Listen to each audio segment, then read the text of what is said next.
This video and every video on this channel is made possible by your support on patreon.com/616Entertainment. I couldn't do this without you, and your contributions keep this channel alive. You can also grab an official shirt over on prowrestlingtees.com/616Entertainment.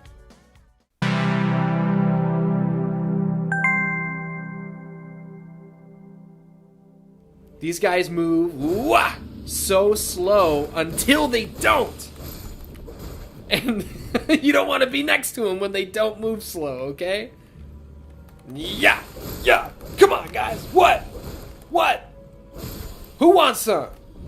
Any bitch could get it. What's up, Dan-Ans? My name is Ian. What you are seeing on the screen right now is a little bit of footage from an Elden Ring Let's Play that I uploaded over on Patreon, but this is not the attraction here today. This video is actually going to be an Elden Ring review discussion. I'm going to be joined by a couple buddies of mine who will get full introductions once we get going. But yeah, I have a gaming podcast that I don't ever talk about and I don't ever promote. It's kind of just a little thing I do on the side. This is going to be episode 15 of that podcast. It's called Rainbow Stars, the 616 Entertainment Gaming Podcast. If you want to listen to the past episodes, feel free. They're all up on Spotify and SoundCloud, Apple Podcasts, wherever you listen to podcasts. Just search Rainbow Stars. It'll come up. And yeah, got a couple friends of mine together to talk all about Elden Ring. Huge game. Spoilers. Excellent game. And really, this was an excuse to hang out with a couple friends and talk about fucking Elden Ring. And now you guys get to enjoy it. I hope you have fun with it. Let us know what you think in the comments, and I will talk to you soon. Bye-bye. 616. Nice. We're finished. The whole village is finished. Look at his mouth. It's primed for suck. Welcome to Rainbow Stars, the 616 Entertainment Gaming Podcast. This is episode number 15. My name is Ian. This time I'm joined by No Taxes Nigel Bravo. Call, baby, call. And Big C Chris Castro. Be big, be bad, be positive. Now we got two Twitch boys here today. Nigel over on twitch.tv/StoveCrow Comedy. Crow with a K, comedy with a K. Yeah, I like to spell things wrong. And Castro over on twitch.tv/Castropolis. Same handles, Instagram, Twitter. You can look it up anywhere you want. Tell your mom, tell your dad. Yeah, look it up, bookworms. How many moms and dads do you think watch you guys respectively? Well, we know Rad Dad does. Yeah, Rad Dad. He's a guy whose name is Dad. The question is he a shoot dad? He's a Yeah. dad. Oh, about it. So that's at least one. Mountain Girl. Did she come to yours yet? I don't know. She's She a a mom. shoot mom? She's a mom. Mike Masters. Mike Funky Masters Masters. is a dad, yeah. Funky he's- Miller's shoot dad. Funky Australian Miller. dad. Australia. He's my daddy from down under. There, I like that. Well, he should change his handle to that. Back in the day, this is like 2014. It was right around the time that we just started the podcast. The good years. I wish you would do the old shit. Somebody wrote in, it was from a message board, and they were like, as an Australian, I'd like to hear you guys talk about what you think of Australia. Oh. We were like, oh, seems cool as fuck. A lot of like crazy animals and shit. And then when he listened to the episode, he was just like, you know, it's really insulting that all you guys think about is the animals. I won't be listening anymore. And it was like, okay, go fuck yourself, dude. I remember you telling me that guy got really mad for no reason. But Yeah. you know what? Fuck Fuck that him. guy. Yeah. And second of all, you don't only think of the dangerous animals, you also think of all the criminals. The criminals. All the genocide on the Aborigines. Super high kidnapping rate there. And then mega babes. Mega babes. Without a doubt. And Alana wallabies. Pierce, how you doing? You know what I'm saying? Oh, wait, she's from Australia? I think so, yeah. For Even better. sure. We today are going to be doing a big Elden Ring review discussion. I don't even feel like calling it a spoiler cast because there's really no spoilers for FromSoft games. Oh, spoiler alert, the story doesn't matter. At No. all. And I think, Nigel, you would co-sign this. You've beaten the game. Do you have Yes. any idea what's going on? I have no idea what happened in this entire game. That's what everyone tells me, too. All I know is that I enjoyed every goddamn second of it. Here's what else I can tell you. We have an Elden Ring like full game Let's Play running just to like get the maybe we'll see some shit that's like, oh, we should talk about that we wouldn't otherwise think of. There's like a sub-boss fight happening on screen right now against Omen Killer. I know that I did this. I don't remember doing it. And it doesn't matter. No. I don't think I did this yet. But the idea for getting me together with No Taxes Nigel Bravo and Big C Chris Castro is we all have different states of fandom with FromSoftware, the developer at hand, and we all have 3 different play styles. So this is really a triple threat as far as points of view and points of attack for this game. And I think that's a great way to cover a game. You know what I mean? Mm-hmm. I couldn't agree more, and if I did, I'd be a liar. So I think my knee has to pop. You want me to crack it for you? I'm Yeah. not. Do you think you can get it? Castro, throw him in a figure 4. I was getting the Texas Cloverleaf. It's There not we go. doing anything right now. I thought it had to pop, but now it's not going. Give it a good fast jerk. Like, there you Oh! That wasn't even that loud. I thought it was gonna be louder. I'm a chiropractor. Yeah. The full guy. Chiropractor. Now, we stated at the top, this is going to be, I'm going to use air quotes, spoiler filled. It doesn't matter. So if you are worried about like, oh, they're going to talk about stuff, we are going to talk about it, but by the time you get there, you're not going to know what we're talking about anyway. Yep. I have listened to a spoiler cast on this game twice, and most of it I still don't know what they were talking about. So, Patch, do you want to get down? Is this in your way? Go ahead. You want me to help him? No, I got it. Look at the move. Look at the finesse. Dude, he's 12 years old. That was a good boy. He's still got those moves. Now he's going to bump into the fucking tripod and shit.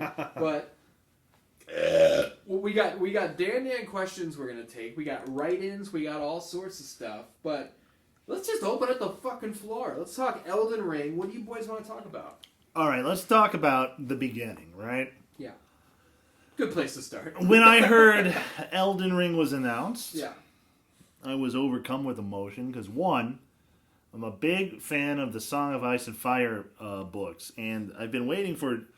So I read the series before it became the HBO show, you know? So I'm a longtime fan. George but, Railroad Martin. yeah, before Mr. Railroad, George R.R. Martin, you know, I just want him to finish these goddamn books. But then... He's like, well, I helped Miyazaki. We're gonna make a new Souls game. I'm doing that instead for That's a couple a of dream years. for you. I'm like, okay, you know what? Don't finish the books. Make this game instead. Yeah. So I was very excited from the get-go. And a lot of people in the Souls community have been downplaying George R.R. Martin's contributions to this game based off of the few interviews where he says, you know, I didn't really do much. But you can see his writing style is all over this game. Mm-hmm. In character motivations, in how they're connected to each other. But we could get into that a little bit later. I'll co-sign that with, as somebody who has played all the way through Bloodborne and Demon Souls and Dark Souls 3, even with as obtuse as Elden Ring is, it's still the most coherent one by a mile. Oh, yeah, it makes the most And sense. I think people are like downplaying George Railroad Martin's involvement because he kind of downplayed it. I think some people were like, oh, he wrote the game. I think what he did was he wrote like the World Bible, which is extremely important. It's the fucking skeletal structure. So, I mean, I'm sure he didn't write the dialogue, but motherfucker, it's not like he didn't do anything. Castro. Yes. This is your first FromSoftware game. Correct. How do you feel about it? So Were you intimidated? that's actually the first word I was about to Well, use in this. hold on. Tell him about how you bought the game. Oh, yes. with your gas station scan.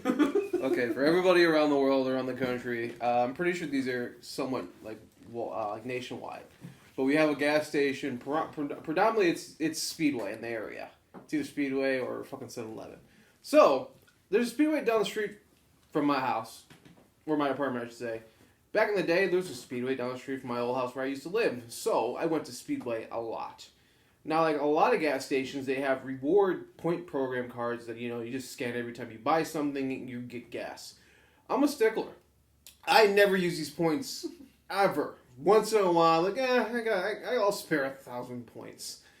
I checked how many points I had through the Speedway app on my phone, And I had 72,000 points. That's a lot of points. 72,000 points equaled up to $60 worth of Steam gift cards. I went in, I got three $20 Steam gift cards. I put them to my Steam account, and the only thing I had to pay for was taxes. Sorry, Nigel. No taxes. No taxes. I think for Elden Ring, it only cost me like $2 or $3. And that's the thing, is on your first stream of the game, over on twitch.tv/Castropolis. How you doing? I saw the title of the stream was, it didn't say anything about Elden Ring, it didn't say new game, it said, my gas station paid for this game. Pretty much. I try to do quick slice away. I try to have like a catchy title for every stream so people would come, but it never works.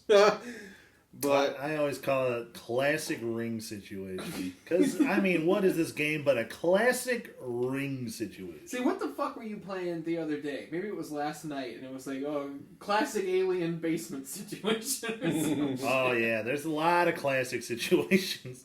I also thought, hey, maybe on this episode we'll talk about what else we're playing, but we kind of dove right into it. So maybe we'll do that at the end, or maybe we won't do it at all. Sure. But, yeah, we started with what's your take as your first FromSoftware game? So, like you said, intimidating, yes, because I've seen gameplays of these, I guess the term Soul games, or just FromSoftware games. Soulsborne. I mean, there's how many of these style of games, like Bloodborne, there's Dark Souls Trilogy, Demon Souls, Sekiro. All these games with their sequels and whatnot, if there is any, and it's like I've never touched one. I've seen Nigel play on his Dark Souls 2. Dark Souls 2. Before they brought the servers down, I was doing a Castlevania dual whips only. Made it real hard. I don't know why I did that. I just like Castlevania. He was doing that over at twitch.tv/StoCroComedy. And of course, I'm going to watch because he's my friend, and I'm generally interested in these kind of games. I'm interested in all kind of games. So, seeing all these styles, I guess this is considered, third person, in a sense? Yeah. Not used to a third person without guns. So... all you play is shooters. I do. That's this is like a action RPG. Well, it is an RPG MMO, but kind of. Oh, okay. Sorry, I can't be reacting to the TV that the damn dance can't see. So a lot of my friends are playing this. Mm-hmm. Nigel, of course. I think you didn't have it at the time. No, I bought it late, but I'm 51 hours in now. Friends, people from work, other people I've met through the Twitch community, and I'm like, you know what, dude? Like, I have to try something new. Like you said, all I do is play shooters. Occasionally I do horse survivor games, and this is new to me. I got to try something new. I downloaded it, played it, got killed by a giant crab right away, and I'm like, oh, so this is how this is gonna go. But apparently it's supposed to happen unless you're New Game Plus or whatnot. And I just went through the tutorial, that small little tutorial in the beginning in that dungeon castle area, and I'm like, oh well, this seems like fun. Like, this has got to be great. And I was liking it until I left the tutorial area, and I decided to go face this giant ass motherfucker on this big golden horse and get killed right away. I'm like, the Tree Sentinel. The Tree Sentinel, yes. And I was like, okay. I tried 5 times. I'm obviously not strong enough. Let me go explore the rest of the world. I think a good half hour into this game, I fell in love with it already. I was like, this is awesome. I pick a samurai class. I'm a weeb, so I'm gonna definitely go with samurai. I'm wielding just a single katana and fucking slicing guys up. It's awesome. Okay, let's really deep dive into this game. I'll stream this every once in a while because I feel like I'd bore people if I streamed all the time. But I'm basically playing this game for me, and I like it. So let me see if I love it though. I love it. That was I don't even remember what I was just gonna say. So never mind. I got distracted with this chair. But I was wondering how you would take to it as your first FromSoft game. And I did come to it late because Elden Ring was coming out, and I knew it would be good, but I was like, you know what, I'm going to save myself $70. I bought Demon Souls, the PS5 version, when it was on sale. I only played it for like 3 hours. So now that Elden Ring's out, I'm just going to play Demon Souls. And I played all the way through it, and I beat it. And as I was finishing it, like 2 weekends in a row, Tara was like, "Are you gonna get Elden Ring?" And that's how you know when a game is mainstream. When like people who are not deep in the trenches are like, "Oh, are you gonna play this game? My brother's playing this game. Someone at work is playing this game." And she kept bringing it up, and I was like, "Fuck it, I'm just gonna get it." And then I started it, and I was like, "This shit is so fucking good." Like they're coming right off another FromSoft game. I was kind of worried. I was like, "Oh man, I might get tired of it." I'm not. I'm not getting tired of it at all. So. How deep is everybody right now? I beat the game. I just started a second playthrough, not New Game Plus, but a whole new game with a different build I'm going for. Why did you not New Game Plus it? Well, I don't want to have all the weapons again. Okay, that makes sense. And because my guy that I beat the game with, I still use him for some PvP fun, duels and shit. And helping invasions, me. Yeah. That's interesting. And Casher and I will get into how deep we are, but just on the PvP front, I play offline. See, that's crazy. So I don't to me. see bloodstains. He doesn't I don't see get messages. I don't get warnings as to like what's coming. I play strictly offline. And so my world is raw. And you know what? This gameplay that we have on TV, this guy's playing offline. He has no bloodstains or messages, and it's just I feel like the world is fucking ugly when that shit is all over the place, so I just avoid it. And I play Demon Souls offline too. You gotta play online so you can upvote all the fucking funny messages I left everywhere, because there's a lot of good jokes I left. See, I left one message, and I don't think anybody ever upvoted it, so then I was like, fuck off! Every time I log on, I get like hit with like 60 appraisals in a row. Yeah. I've gotten a handful of appraisals, but I haven't really put that many messages out there. Nigel, you beat it. Do you know how long, like, what was your game clock at? What level were you? I was probably at 150 hours, however, huge chunk of that was just fucking around in PvP. Yeah. Not actually playing the game. I was helping my buddies, Dan and Joe. We were, going into each other's world and fucking up some shit. But the whole game, I would guess, probably around like 80 hours to beat it, maybe, if you just beeline it straight for the stuff. There's a lot of optional content, so... And the level I was when I finally won was probably close to like 140. Okay. 140 something. I think my buddy Giuseppe he's in like the 70-ish hour range, and he said he's like level 113 at the moment. I am level 92 and I'm at 51 hours. I have not taken down many main bosses at all. I've done a ton of just fucking looking around, and I did the whole like Ranny the Witch side quest, which that's probably the bulk of my playthrough so far. Yeah, probably. It's just like that's doing all that, but it was so good, and like most of that stuff you don't have to do, and you can finish the game without finding any of it. And I'm glad I did it, because everything I've done so far has been great, except the Lake of Rot. Fuck the Lake of Rot. But the Lake of Rot is super metal. Super annoying. I want to know where you're at, Castro. What's your game clock? What level are you? I pulled up the stats just to double check, but right now I'm currently at 73, and I have, according to Steam, I have 48 hours in. Okay. See, that's weird. I thought I saw your game clock was at like 59 hours. I don't know. I guess I read that wrong. But there was a point where I looked at on your stream, and I was like, how is he that deep in, but he's only this level? He must have like, the game like just sitting and not playing it, but I guess I just read it wrong. Your play style, you're a dual katana boy. Correct. You're a samurai boy. I'm a samurai boy. Why did you go that route? Because I'm a fucking weeb. And I'm into Japanese culture, and as soon as of course, I started the game and I saw what kind of different styles or different different builds I can create it, and as soon as I saw samurai, I was floored.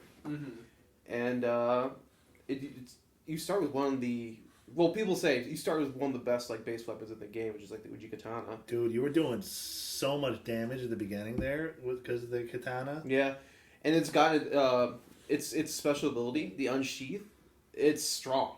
Yeah. It is strong for a beginning weapon, and I don't know that, and I'm learning this like maybe after the first time I play. Like, of course, I'm gonna go study and look on YouTube videos, and I was like, oh, best like beginning samurai build, and it's like you already start with you have a good weapon already. You don't need to find another one in the beginning, but you can find a better one, which I end up doing. I feel bad that I had to kill someone for, but What are you using now? I use the dual Uji katanas. Oh, okay. But if it comes down to it, I will switch over to the Nagakabi. I think that's pronounced. He's got that long boy katana. It's Yeah. like twice as long. It's got a super long reach. It also uses unsheath, so you can nail it from a good distance and still manage to roll away.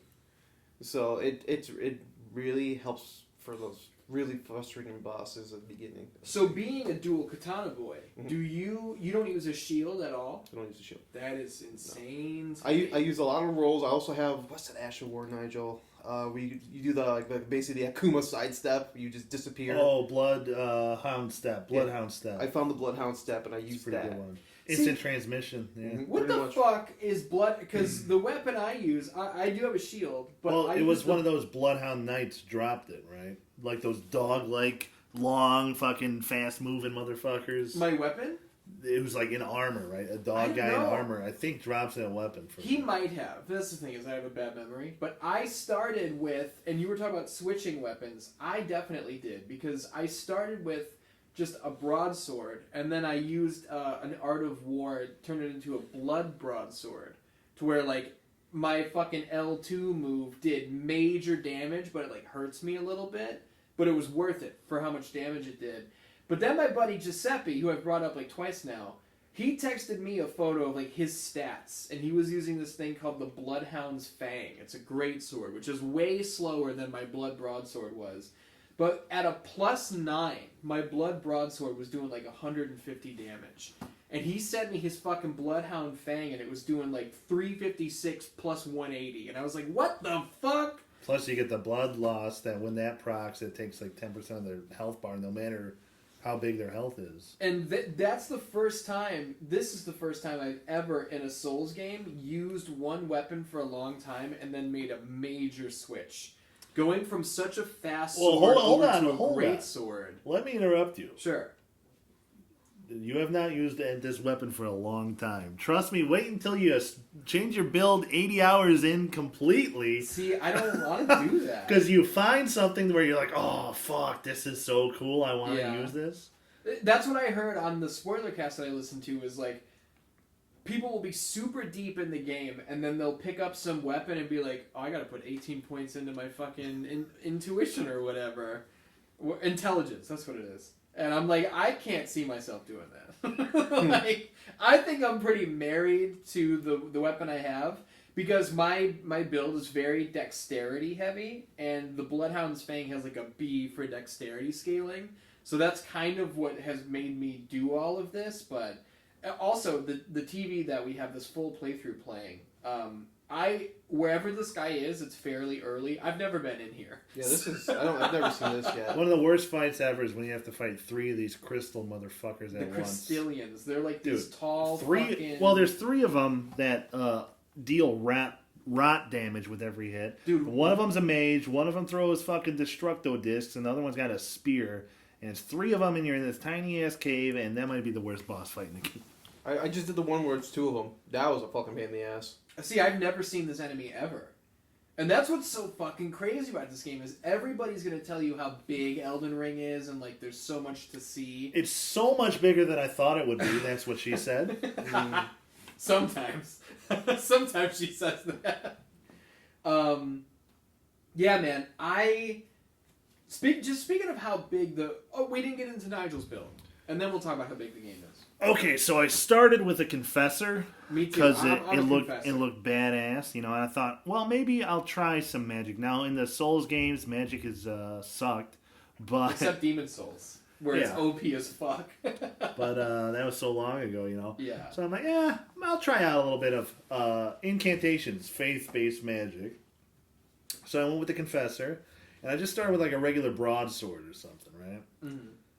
And then I started popping all my points into faith until I found the sword that is the Game of Thrones sword. It's called like the Grafted Greatsword. It's a sword made out of swords, like the throne from Game of Thrones. Which That's you made need out of swords. 40 strength to even swing it correctly. So that was when I started putting all my points into strength. So I had a strength faith build for the beginning of the game. Pretty Interesting mixture. Yeah, it did not make much sense, but I found all these cool spells, right? So I thought, fuck it. You know what? Took all my points out of strength. Threw them all in intelligence. So I had intelligence and faith, and I was just doing sorceries and incantations.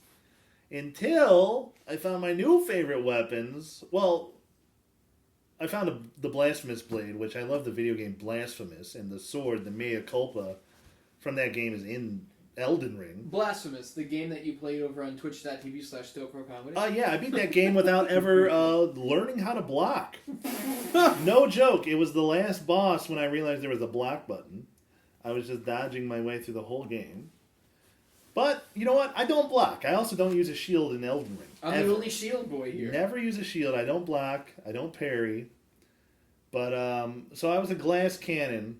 I didn't put any points into health. All my buddies are like, how low is your health? And I'm like, I don't know, like 20. God damn. But that's the way I like it. You know, if I can't roll, I deserve to die. If he hits me, I deserve to die, right?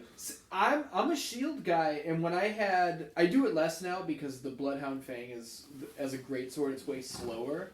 But when I was using just the Blood Broadsword, it was so fast. Like, I could get in and go like whack, whack, whack, whack, whack. But with the shield, I love in this game how you can block R2. Like, right after you block with a shield, you press R2 and there's like a punish counter him with move. a guard counter. Yeah, and with with the fucking Blood Broadsword, it was so fast and it would almost always like break their poise. So then I could critical them. So it was like 2 gnarly hits back to back. The fact that we have visceral attacks and backstabs in this makes me so happy. Yes. But so my build ended up dumping intelligence completely, ending up with 9 intelligence. Like 50 faith and like 36 arcane. I ended up going faith and arcane. That's how my guy ended up. That makes a little more sense than faith strength.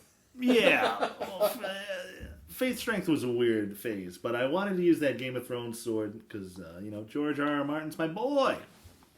This is the first FromSoft game I've ever played to where I actually understand like the scaling system. Like Bloodborne, Demon's Souls, Dark Souls 3, I've never looked at like, oh, this weapon has like a B in dexterity. It's like, oh, so if I put more points into dexterity, it'll multiply that. I've never understood that. But here's the interesting thing about Elden Ring. Two different weapons that both have a B in dexterity, they might scale differently with dexterity. Why?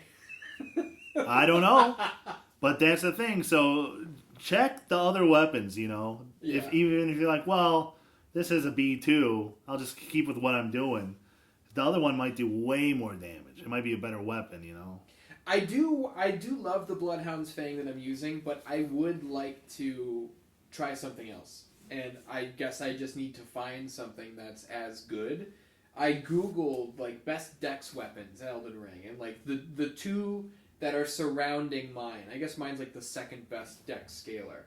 But there's 2 other ones, and I'm like not even to that area on the map. So they're not an option yet. But I guess they will be. We have this Let's Play playing. Shout out to, it's Shirako on YouTube, by the way, if that's how you pronounce that. This Let's Play is fun to watch. But he just walked past the gigantic lobsters, which before we hit record, we talked about those enemies. Fuck those lobsters. Those things are a fucking pain in the ass. The lobsters are a pain in the ass. Let's talk about awesome enemies in general. Like, who are some of your favorite and least favorite fuckers to fight in this game? Well, you got all day? Because I got all day. I got no time limit. The worst enemy is these fucking gargoyle imps you find in dungeons, dude. Oh my god. These guys just immediately inflict so much bleed. Your bar fills up, it procs. These assholes. Ah, man, I don't know. Dude, fuck those guys. A majority of those guys are ambushing you in those dungeons, too. Yeah. I hate them. Wait, are you talking about the little guys? Yeah. The little fuckers. Yeah, they're a pain in the ass. The I've little dealt with imps, them. the little fucking gargoyles. I should have known when you said imp, but there are gargoyles that I've come across who they're like 16 feet tall. They're huge, and the first time I found them, they're like the boss of a specific dungeon. And I was fighting one, and he was kind of kicking my ass, and I was figuring him out. And I was like, I can get this fucker. Might take me a try or two. When I got him down to 50% health, another one joined the fight. And then they killed me, and I went, I'm just going to leave. I dropped 7,000 fucking souls in there, but you know what? I'm just going to leave. Runes, souls, whatever. One death, I lost 300k runes. Oh my god. But here's the thing. I don't give a shit about runes. I did not level up most of this game. Like, the reason I reached like 140 was just because at the end of the game I thought, well, I'll cash in all these runes and level up here. And the last few bosses get really hard, but I don't think I needed to. But yeah, all my friends were way higher levels than me where we were and stuff, but I don't care. You know, easy come, easy go, free money. Those runes don't mean shit to me. It's free real estate. You get in a vicious cycle of trying to get back to the spot where you lost your runes, and you know, I'd rather not worry about it. Castro, once you lose all your runes, you're free. That is true. That's definitely true. And before I pitch it over to Castro for favorite and least favorite enemies, I do want to say this is the first FromSoft, maybe Demon Souls right before this, but this is the first FromSoft game to where I worry much less about losing runes because I know, like, even if I lose a lot, I'm gonna be able to get them back. You know, like it'll take a little time, but the harder the area is, like the more runes / souls fucking the enemies drop. So it's really not that big a deal. Where the first Souls game or two that I played, if I lost a bunch, I was like done for the day. It would ruin your day. Yeah, it would ruin my day. Real good. Also, I still just call them souls, and I call the flasks Estus flasks. I've been just making sure that I'm trying to use the right terms because this is the only one Castro's played, and I don't want it to get confusing. I get what you mean. Castro, who are some of your favorite and least favorite enemies in this game? I think, to be honest, my favorite enemies to fight are, I can't remember the proper term for them. I don't know if they're considered giants, the guys with the missing stomachs, the huge guys. They're the ones with the hooks through their chest who carry the wagons behind them? Yeah. Those are hearses. Those are funeral coffins. Yeah. And there's usually a piece of treasure in the back of them. Those are fucking gnarly.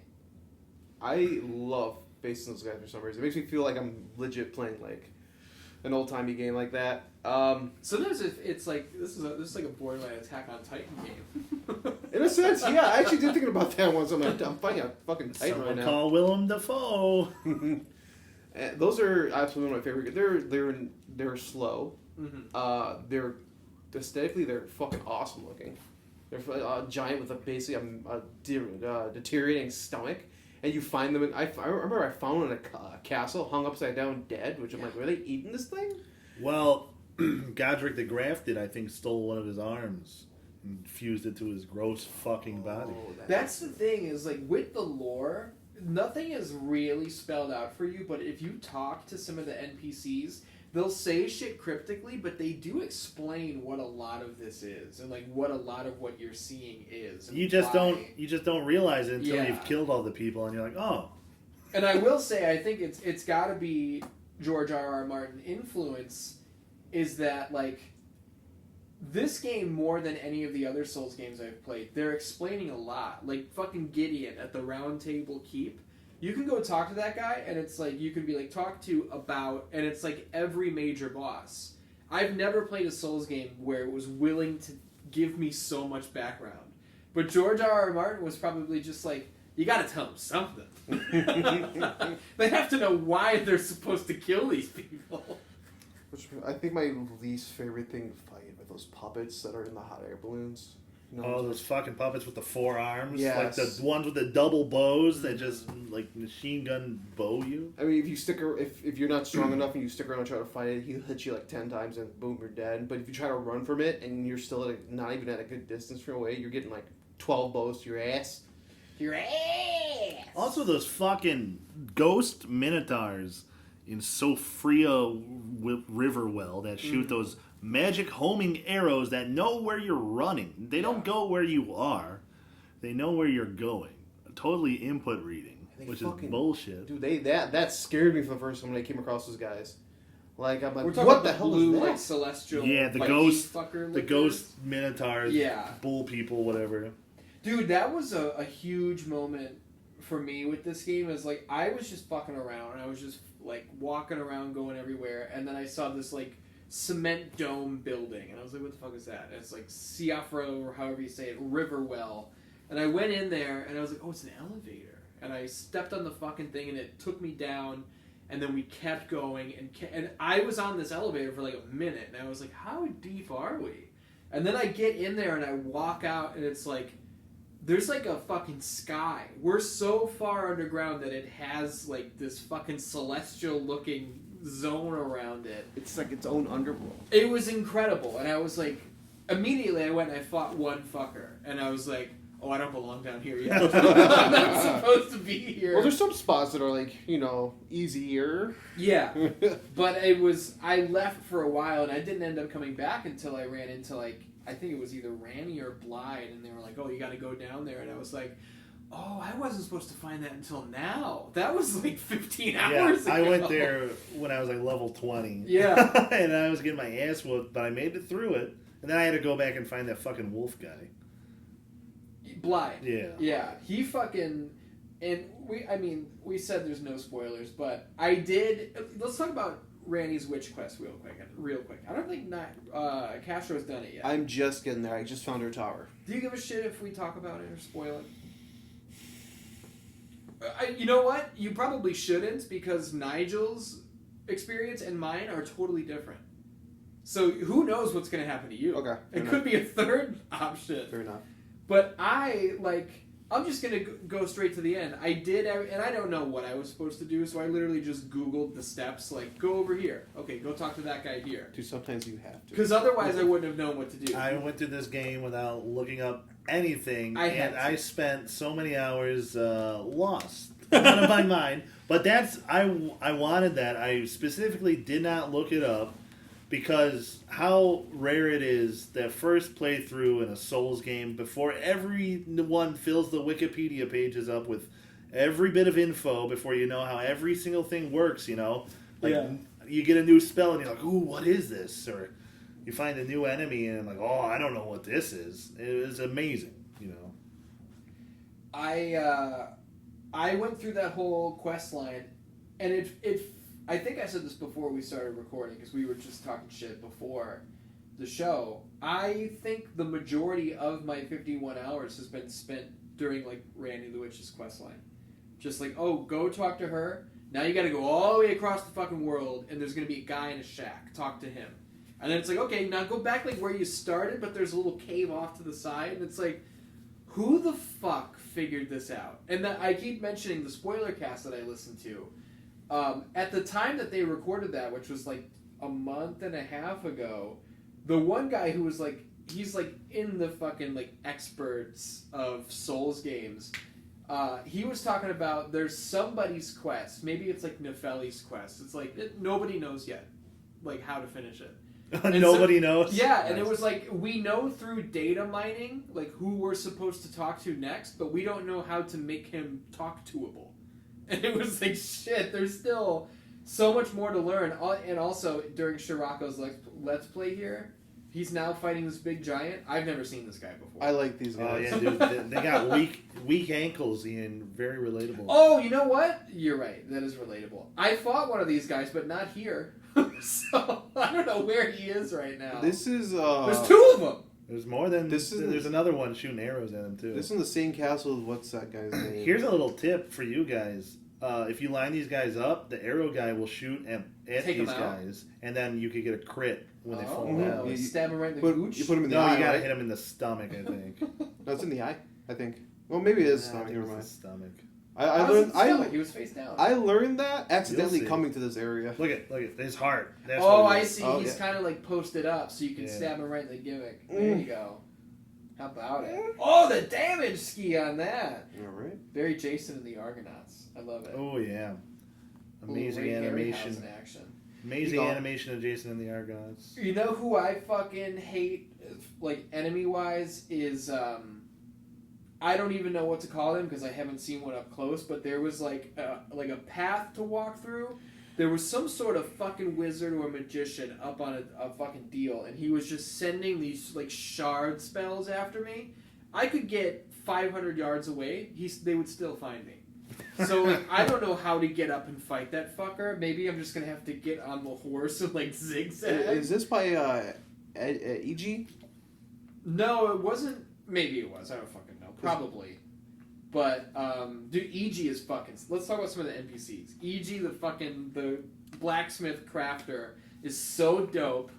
I love him. He wears that mirror mask to protect him from the influence of the outer gods. Oh, man. I like that. And he's one of those giant things, isn't he?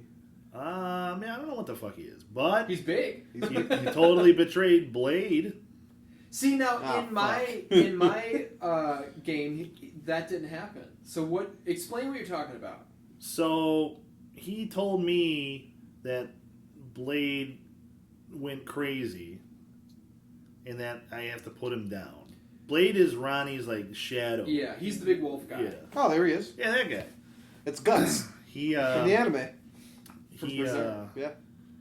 Yeah, EG told me to kill him, and, because EG also told me to do his job for him. Like, I think we just replaced Blade. We're becoming Ronnie's consort or whatever, and all this shit. So, he trapped him in an Everjail, and then I had to kill him.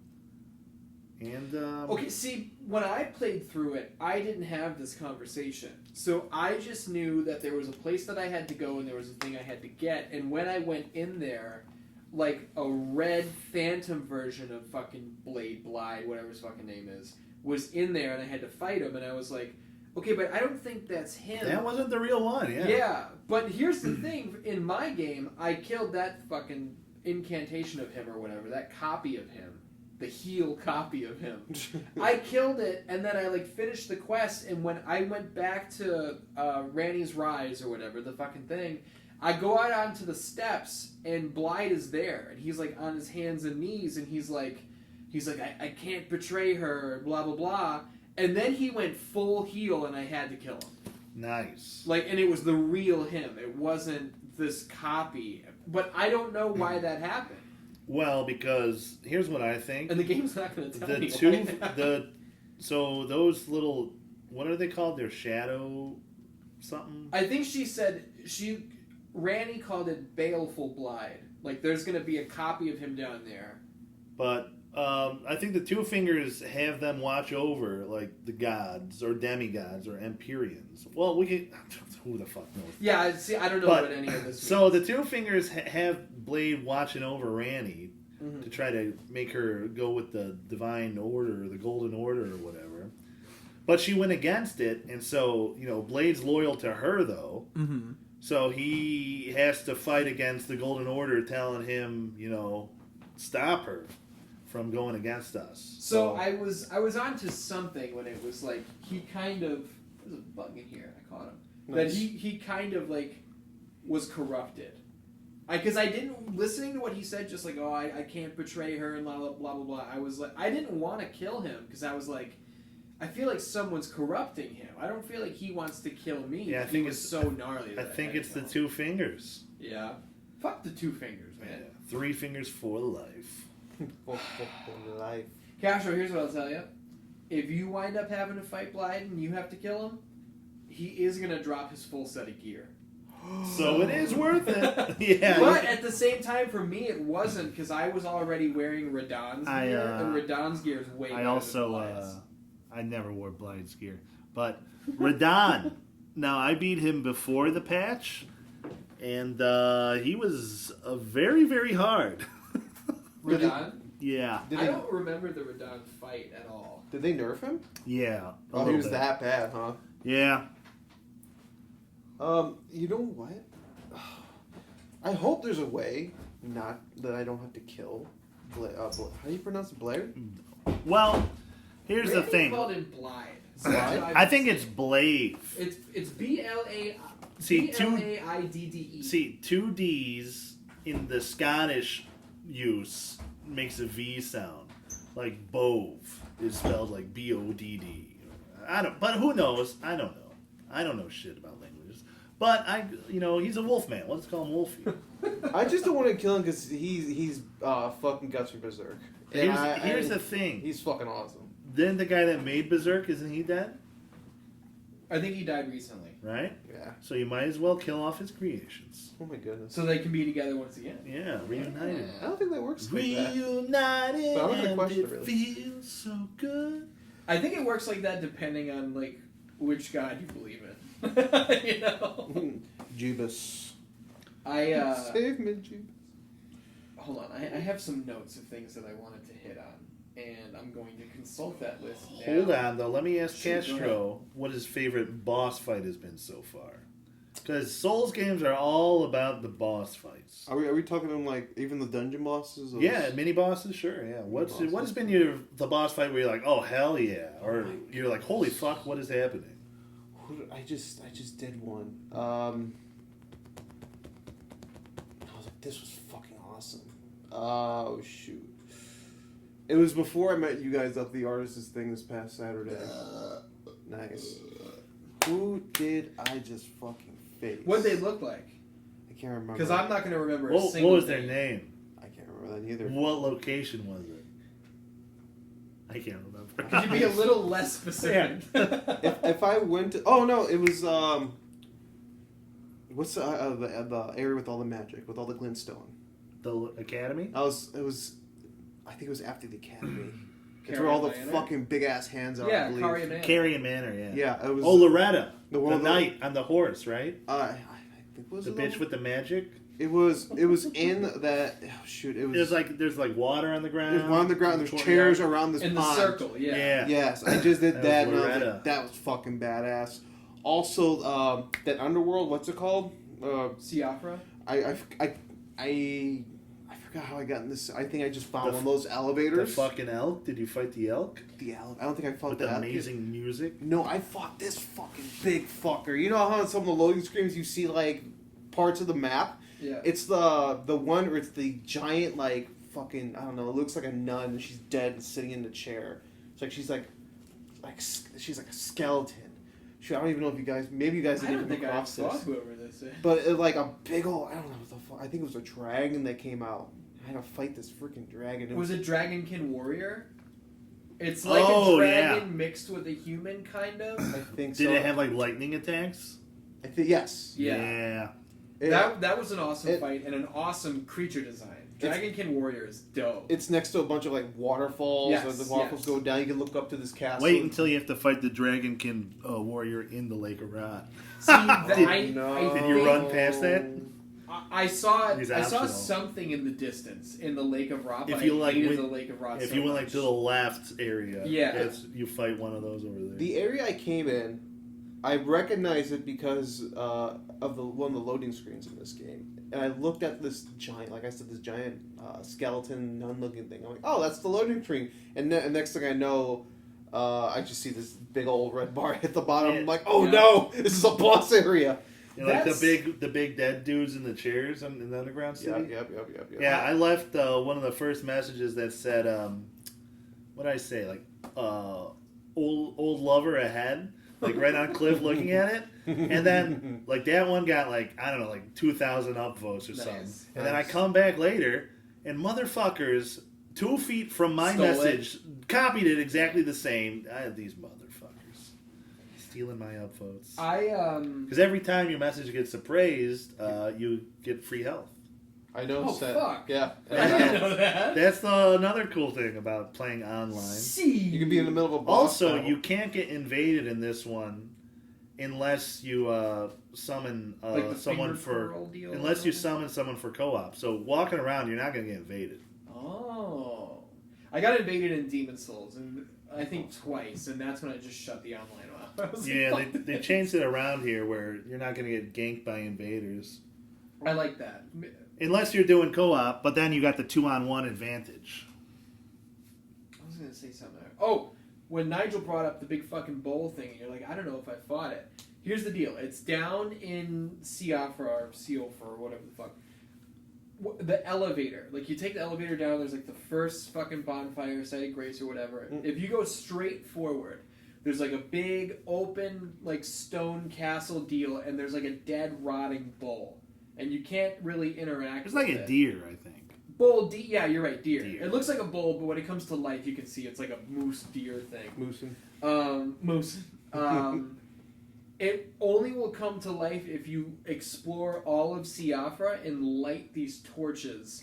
But the game's not going to tell you to light the torches. I saw a random Facebook video about this. Yeah. I know exactly where we're at now. If you see, like, the staircase leading up to its rotting carcass, there are a bunch of torches. And it'll show you how many you have lit up. I just noticed, like, I was just walking around and it was, like, light torch, and I was like, alright. So I lit it, and then I did, like, 3 more, and when I eventually, like, died and I came back, I saw the staircase, and I was like, oh, I'm lighting those fucking things by looking around. And I was like, I bet, and this is how well this game is designed. I was like, I bet if I light all those torches, that fucking deer's gonna come to life. And it did. And you go and you, like, interact with the deer carcass, and then, like, this magic shit happens, and it zaps you into, like, another world where you fucking fight the thing, and then it, like, once you beat it, you can zap back. And I was like, oh, that was cool. And as I kept exploring down there, I found another one. Dude, it's fucking... This game is so... I don't know what the fuck is gonna beat this for Game of the Year for me. I don't know what's gonna happen. How long did it take to develop this game?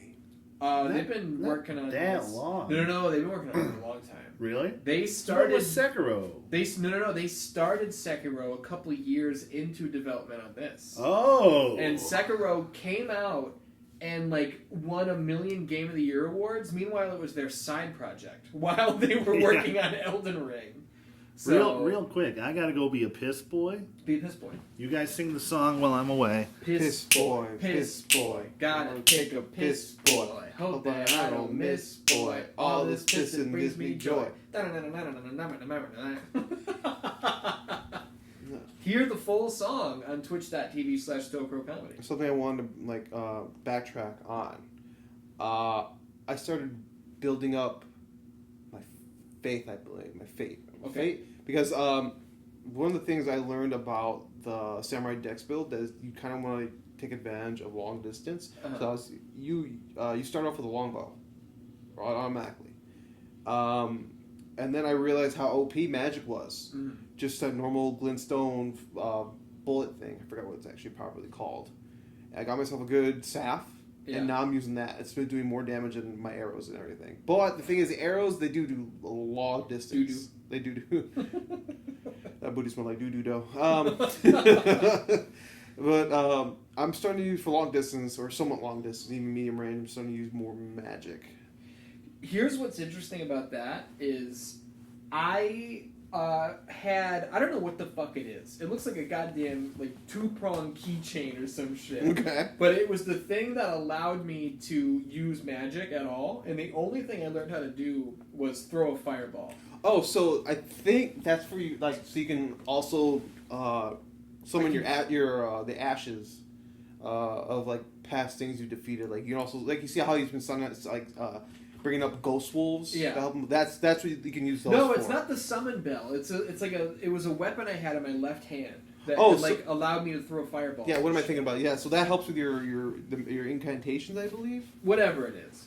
I was using that, and that allowed me to throw a fucking fireball. And eventually, I stopped putting any effort into, like, leveling up my mind. Mm-hmm. I just completely abandoned it. So See, now I don't use fireballs. Where everyone else pumped their extra points into health, I pumped it into mind. Yeah. So my FP, my mana bar was bigger than my health Huge. bar for most of my playthrough. I started on this because Castro was saying he had a bow, and then he switched over to, like, a glintstone staff or whatever. I have no long-range attack at all. I just have a sword. You're going to be there doomed for some of these boss That's fights, the thing is, like, there are already some enemies that I was like, it would be great to have some way to hurt you where I'm out of your reach. Because I got to get inside on everybody. I got to fight like fucking Mike Tyson. I got to be inside or I'm fucked. So, There's gonna come a time where I'm gonna have to figure some shit out. As Patch sits direct, hits his head on the tripod. I don't care. I got to do the same. Like my bow is like, it's not. I've never powered up. used a bow in this game. My buddy Joe, he used the Joe bow Dirt? you get from Beautiful Joe. He's a beautiful boy. He's a great guy. But he used the bow you get from Radon after you kill him. Radon's great. Dude, this thing crushes enemies. Yeah. Yeah. I need to get this bow now. Do you guys use the cookbooks at all? I don't craft anything. I don't either. I if I see them, I'll get them. I do craft like fire bows. That's I pretty made much sure it. I got all the prayer books for incantations and sorceries, but crafting, I don't use a bow. I don't need to make arrows. I don't know what most of the consumables. I don't know what they are. I don't apply like any of the effects to my weapons. Yeah, like fire grease. Because and I mostly shit. do spells and shit. Do they help a lot? Like, In Dark Souls 3, I had a really good ice sword, and then my other sword, I would always apply like lightning damage to it. But here in this game, I fucked around with fire grease a couple times, and I was like, I don't feel like this is doing much for me. So I kind of just abandoned it. Plus, fucking, it was like, you you can do need art. wood resin. You can do Art of Wars that apply. Fire. Not with my weapon though, because it's like the Bloodhound. It's like the slash get out of the way. I can't apply anything to it. As Patch is digging a hole of China, he's digging a hole of Siafra. So I'm starting to learn that certain weapons are better for certain enemies. Yeah, 100%. And like those like the fire grease or the lightning grease, it helps with also certain enemies too. Mm-hmm. Like I'm learning like all the crystal enemies. Like if you use a hammer, it fucking blunt. smashes. Which Yeah. let me tell you something. I don't have a single blunt weapon I could use. Yeah. So that's why. Oh, those three crystal enemies, the three crystal Crystallians. Crystallians. The mini boss, and it's in a cave somewhere, dude. Oh, a pain in my asshole. God damn it, I hate them so much. Yeah. That's the thing. Still too, love the is, game. like, Game's a 2 out of 2, perfect game. we talk about how obtuse it is and how like they don't give you in-depth explanations on most stuff, but how funny is that? It's like the crystal enemies are weak to blunt weapons. That's just common sense. But like you wouldn't think that, you know? It's like of course a hammer can smash crystal. You know, That's just A hot what's hammer funny? can smash anything. How Hot about it? hammer smash. Hotto hanma samasu. Oh, the best. I was trying to do bleed damage to those crystal guys, and I'm like, do they not have blood? And then I was like, oh wait, they probably course don't. they don't. They probably don't have blood. They have crystal blood. Oh, that was a good thing about the Ducatanas. Yeah. Fucking blood. Blood loss, the blood yeah. loss builds up and goes off in like 3 or 4 shots. That's why I'm not allowed to. That's one of the magical things about having Patch around here is you'll just see a lamp shake from behind the couch because he disappeared behind the couch at some point. That's why I can't apply any Arts of War to my Bloodhound Fang because it by default has blood loss buildup, which is nice because like if I hit a fucker 3 times, there's an off chance that the 4th one will be a critical hit and do a lot of damage. It seems like the later the game gets, the less effective that is for me. So at some point, I'm probably going to have to. It's probably switch. the blood loss. I think scales with arcane is what it is. And I have no points in arcane. So that's probably why you're not seeing that go up. Fuck. I did not know that. Here, Yeah, here's your big boys. these fuckers. I love facing these guys. The big giant boys with the rotted out innards. with the Also, hooks. there is a whole mechanic for sleep type attacks. Which is new. I've never seen that in a Souls game. Also, I never really used. I found the sword in Caelid, I think, in the Nightmare Wasteland. Mm-hmm. Which I love Caelid. I love that Caelid's setting. so It dope. reminds me of Bloodborne, you know. Yes. But you find the Sword of Saint Trina, and now if you hit even these dudes, you do the fucking Art of War or slice them enough, it glows purple, the sword and shit. You put them to sleep, and they just lay there while you could fucking crit them. See, It works on bosses too, I guess. Fuck. I have not. I didn't try it, but a lot of people said they used the fucking sleep mechanic. I found sleep arrows. See, you should use those on people that are fucking your shit up. Yeah. I have not found that sword, and I saw a great meme the other day that was like, most Americans don't understand how big Caelid is, and it was like the map of the U.S. and it's like a quarter of the size of Caelid. It's so funny. You're so full of shit. But this is like the first place this fucker in this playthrough has been that I recognize. I found this like 2 weeks ago. Talk about the horse. What's his fucking name? Torrent. Torrent. Like torrent music. But like torrent, a torrent of rain. Mm-hmm. It's a torrential downpour. Oh. But you could argue the devs did that so if you type in Elden Ring torrent, pictures of the horse show up. That's brilliant. When you try to steal the game. I appreciate that he is like a spectral steed. I think they call him the spectral steed because I don't have to be heartbroken when he dies. Wasn't that your nickname in high school? The spectral steed? Oh! Because he had that ghost horse dick. What does that even mean? I don't know. Horse dicks are big, but it was a ghost one, yeah. What do you call it? You don't feel bad when he dies. Yeah, I like that he's spectral because, dude, in Red Dead Redemption 2, I was so careful with my horse so he didn't die. But here, he's a ghost anyway. So if he dies, it's okay. He'll be back. Let me interrupt the train of thought. Fuck the railroad, by the way. But the worst enemy is dogs, okay? Those dogs. Every video game ever, dogs are... Fuck those dogs, dude. Yes. Resident Evil, dogs, fuck you. Fun Showdown, dogs, fuck you. Dude, fuck Elden Ring dogs, dude. Dude, they have 2 hits to them. They'll bite you once, and then they'll do the side shuffle, and then bite you again right in the ears. I forgot what I was talking about. Bloodborne dogs? Terrible. The Bloodborne dogs were a pain in my ass. They bad?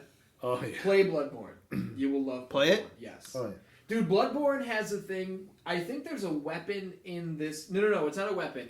There's a talisman that on viscerals gives you health back. That's what I was going to say, the rally mechanic from Bloodborne. And there's another talisman where on kills you get health back. Also, the blasphemous blade. If you kill someone, you get that. When you saw me absorbing stuff, that was from the blasphemous blade. There's a mechanic in Bloodborne.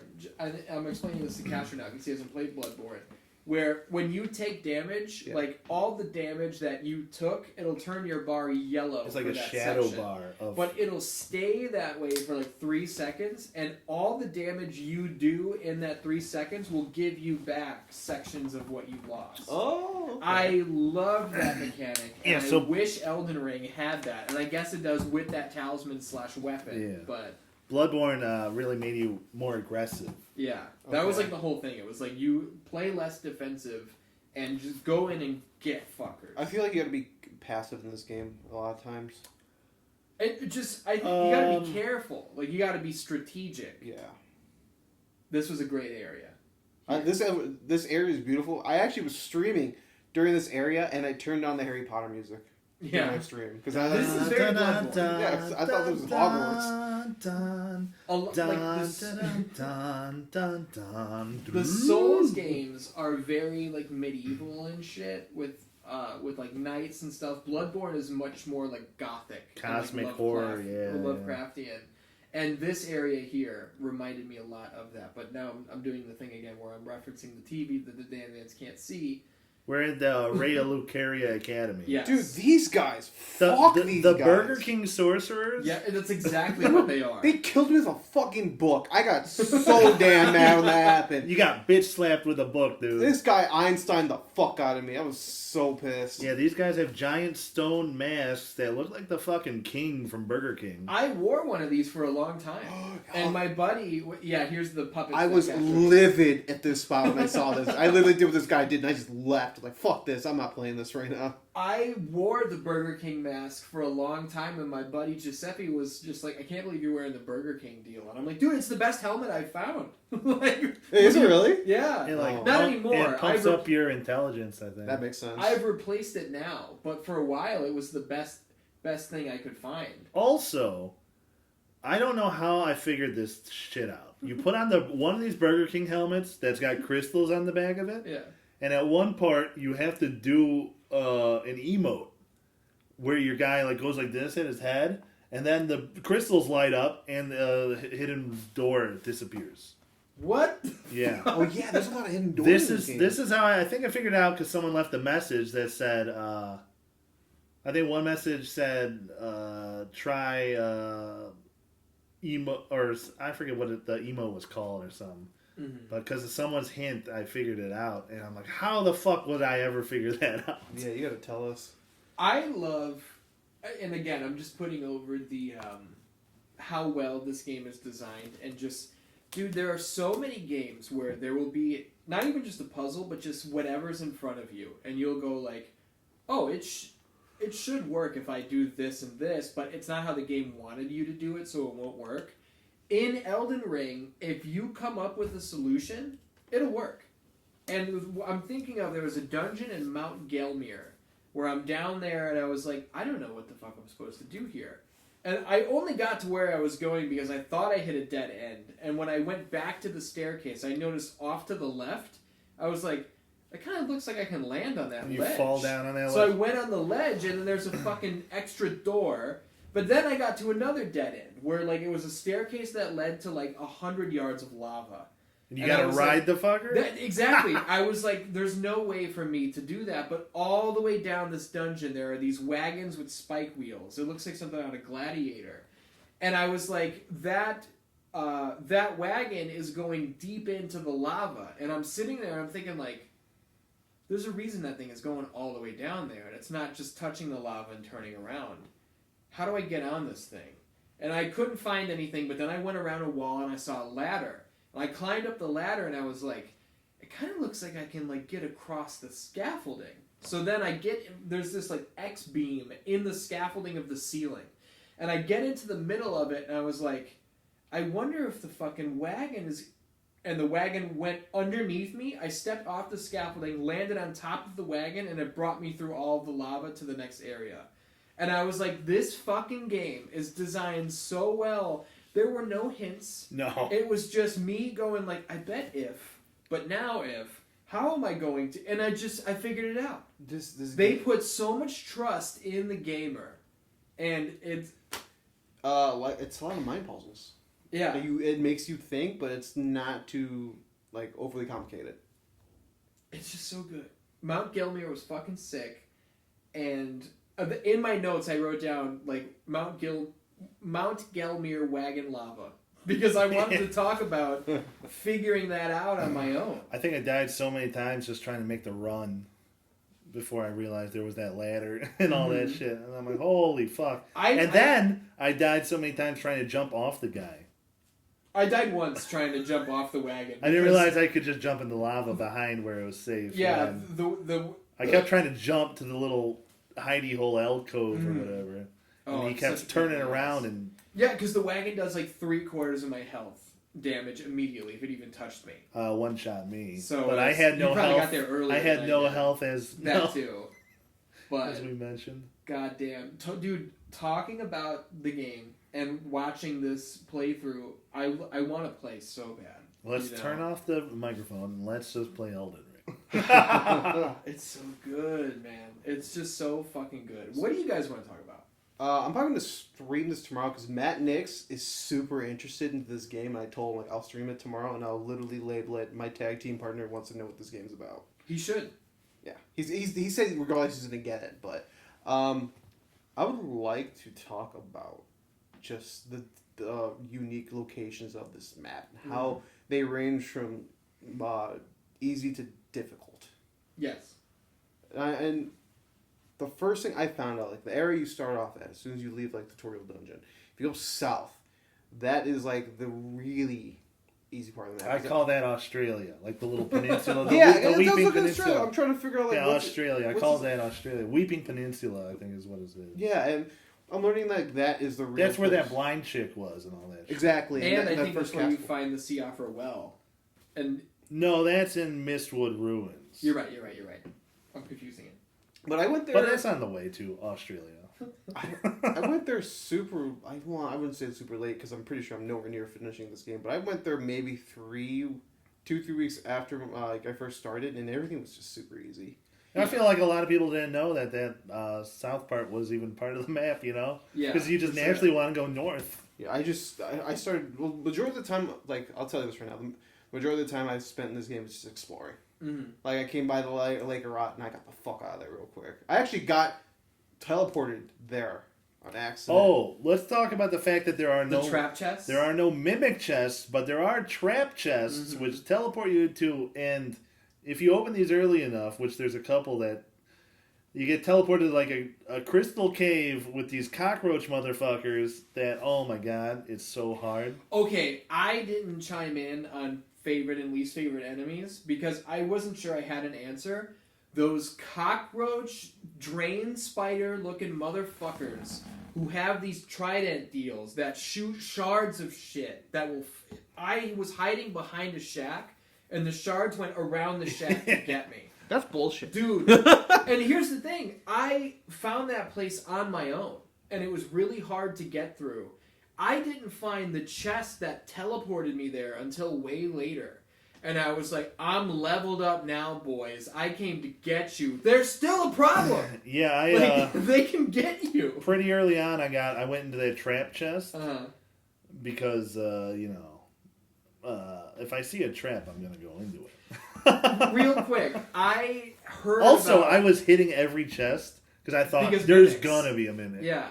No, I- I haven't found one. Heard about the trap chest that will teleport you somewhere before I found one. So I knew it was a possibility. And I think I was in like Fort Haight or whatever, and I opened a chest and this fog came out, but my reaction time was so good that I got away from it. And then I stood there and looked at it and I was like, well, I want to know where it's going to take me. So I opened it again and let it take me. Yeah, I'm like, well, hold on, free teleporter. Yeah, because at the very least, I was like, I can at least throw down a site of grace so I can teleport back there later. But Ian, did you in my Patreon Let's Play, this is where I was, by the way. in the did you jump on that elevator downwards? Here, and wherever this is, I don't know what happens down there. Then I can tell you. There's like the abductor machine things that like suck you in. Yes, There's yes. stuff. And Okay, did that another take you to enemy I hate. Volcano Land then? Nope. If you die to the thing, it takes you to Volcano Manor. So right what away. you are saying is there's an enemy that its chest like opens up like an Iron Maiden sarcophagus, and it will suck you inside and spit you out. But if it Not kills in a good way. you, it Not in a will- good way. Yeah. If it kills you, it will, instead of respawning you, it'll just teleport you. To the dungeon of Volcano Manor. Yes. I gotta go back there and just let it take me, I guess. Yeah. You guys know there's actually no way to escape those things. You gotta hit your L1, L2, or in the Xbox controller, I think it's LB, RB. Uh-huh. And if you rapidly like hit that, you can escape. I didn't know that. Yeah. Well, you don't want to escape. You want to die to it, and you'll be teleported to Volcano Manor, You know what this where you fucking might is? find one of the best bosses Elden Ring and the is- best voice actor in the game, maybe. I heard Colin Moriarty say a long time ago that Bloodborne basically is the evolution of Castlevania. Like, this is what Castlevania should have become. And I kind of feel like Elden Ring is like the modern day Simon's Quest. Like, they're not going to tell you shit. But there's... In Volcano Land, there's a place that looks just like fucking Castlevania. Dude. Yeah. I mean, you can definitely have like a loadout like fucking. Well, actually, there's Any of the bell mounts. It took me a while to find the whips. I think the first whip you find is in Australia. I have a whip. A and regular I'm thinking whip. about you because No, yeah. you do the whip shit. But there is a fucking like razor blade whip that's made of metal Mm-hmm. that you fight by fighting someone that looks like Hollow Knight. Interesting. Yeah, he's got this sweet Hollow Knight armor. And then there's a whip I have that you get from a fire giant's like braided hair, and it does fire damage. And I think there's one more whip that I must have missed because I killed Patches. Lugosi? No, no. Patches is an asshole. Yeah. Castro does it. Oh, you don't bonus. even know Patches. Yes. Patches is No, like, but Patches is he's in every in game, every FromSoft and he game. fucks you over Wait, in really? every game. Yeah. Even though they're not connected, they're in not in the Bloodborne, same he's got universe. a spider body. Yeah, he's in all of them. It's his He's bald in- head on the spider body. He's the reason why I found out what fucking trap chests are, Yeah. right? Nice. Because Oh, did he tell you there's good shit over there? yeah, and then I'm Oh my teleported to this fucking crystal dungeon in Caelid, Yeah, Yeah. there's where the cockroach fuckers Yeah. are. and all these things are using magic against me, and I'm fucking. There's no way I'm getting out of it. So I finally just nutted up, and I was trying to kill everything, but I was still too low level. So I just nutted up and just ran out of there. I'm like, this motherfucker, I am going to kill him. Yeah, the first one he was in was Demon Souls, which I think was 2009, and you find him like in this volcano lair place, Yeah. and he was like, oh, there's really great treasure over there, and if you can get it, I'll share it with you. And the second you like walk under this bridge, this gigantic fucking fire beetle comes down, and he's like, ha ha ha ha. But if you kill it, then he's just like, oh, good shit, and like. He's just like, sorry about that. It's like, you motherfucker. He's a weaselly motherfucker. But the thing is, if you let him live, he'll go back to the hub world, which this doesn't have. I guess it has Round Table Keep, but in Demon Souls, it wasn't an open world. There was like a hub, and you could like transport to different worlds. He'll be in your hub world, and you can buy shit from him, but all his shit's overpriced because he's a cunt. So Right now he's hanging out in what's this called? Lirina? Leonara? Lirna likes. Yeah, he's hanging out there. I make up my own pronunciation Yeah. for all this shit. So Should I just kill him? Well, here's the thing: if you want one of the, he has a whip. If you make it the volcano manor with him still alive, Okay. so it depends if you care about whips. I'm also going to say, see, this is why I put this Let's Play on, because I figured it would give us topics. An enemy I hate, again, I didn't The go down huggers? here, by the way. Yeah, they're like 7-foot rotted away zombies, and they're very slow, but if they get within a couple feet of you, then they will sprint and bear hug you, and dude, their attack does so much fucking damage. I hate them. Wait, Because you think you can drop them real easy. wait until you have to go past an army of them on the way to Moog, the Lord of Blood. God damn it. See, I have to come back here because I didn't know this elevator came down this far. Yeah, I have to come back. Yeah, if you go down, I that's love it. this game so much, man. This game is fun. Like, I didn't think I was gonna like it so as much as I do, but I love this. Dude, fucking you game. killed Margit on like your third try, dude. That was good. I was impressed with that. You were streaming that on twitch.tv/Castropolis? Hey, that's it. Oh. It took me a lot longer to kill him because I had shitty spells. It took me a lot longer to kill him, too, and it's... I mean, you as the samurai had that fucking katana to Yeah, start with. I was I just watching- had a broadsword. I was watching Castro's damage, and I'm like, it was so much more than mine. Yeah. Damn. I Yeah, should've that started as a unsheath move, samurai. dude. That unsheath, like, it saved me a lot. Look at, here we go, Ian. This motherfucker. This is the guy that'll send you to the volcano Yeah, deal? kidnap Jones here. He'll kidnap you, send you to Volcano Dungeon. Should we might see it right now. Oh, is it cat talisman? Long-tailed cat talisman. What's your favorite talisman so far? You got any good ones? So, the talismans, they give you, like, what's the word I'm looking for? Buffs, Passive health, abilities and yeah, shit. Yeah. I think mine, one of them makes combo attacks like increasingly damaging, and even though I'm using a greatsword now, I still like to fire off 3 to 4 hits before I get the hell out of dodge. What greatsword are you using? Bloodhound's Fang. I don't really. Well, I guess it's not a colossal greatsword. Right? No, it's not. It's just big and slower than like a standard sword. I think it's considered a greatsword because it's slower. But yeah, it's got a B for dex scaling, so that's what I use. And Oh, see, he opened it. I don't even know what my other talisman does. I don't really pay attention to him. I probably should. Yeah, I got one I think that talismans are better for magic users, though. definitely because I had one that increases like my incantations. One that increased or lowered mana usage of them and shit. See, and I have those, but since I don't use magic, they don't mean dick to me. But Yeah. for you, it's probably like essential to your build. Yeah, there was a while where I could only use certain spells if I had those talismans equipped Wow. because it raised my intelligence or whatnot high enough.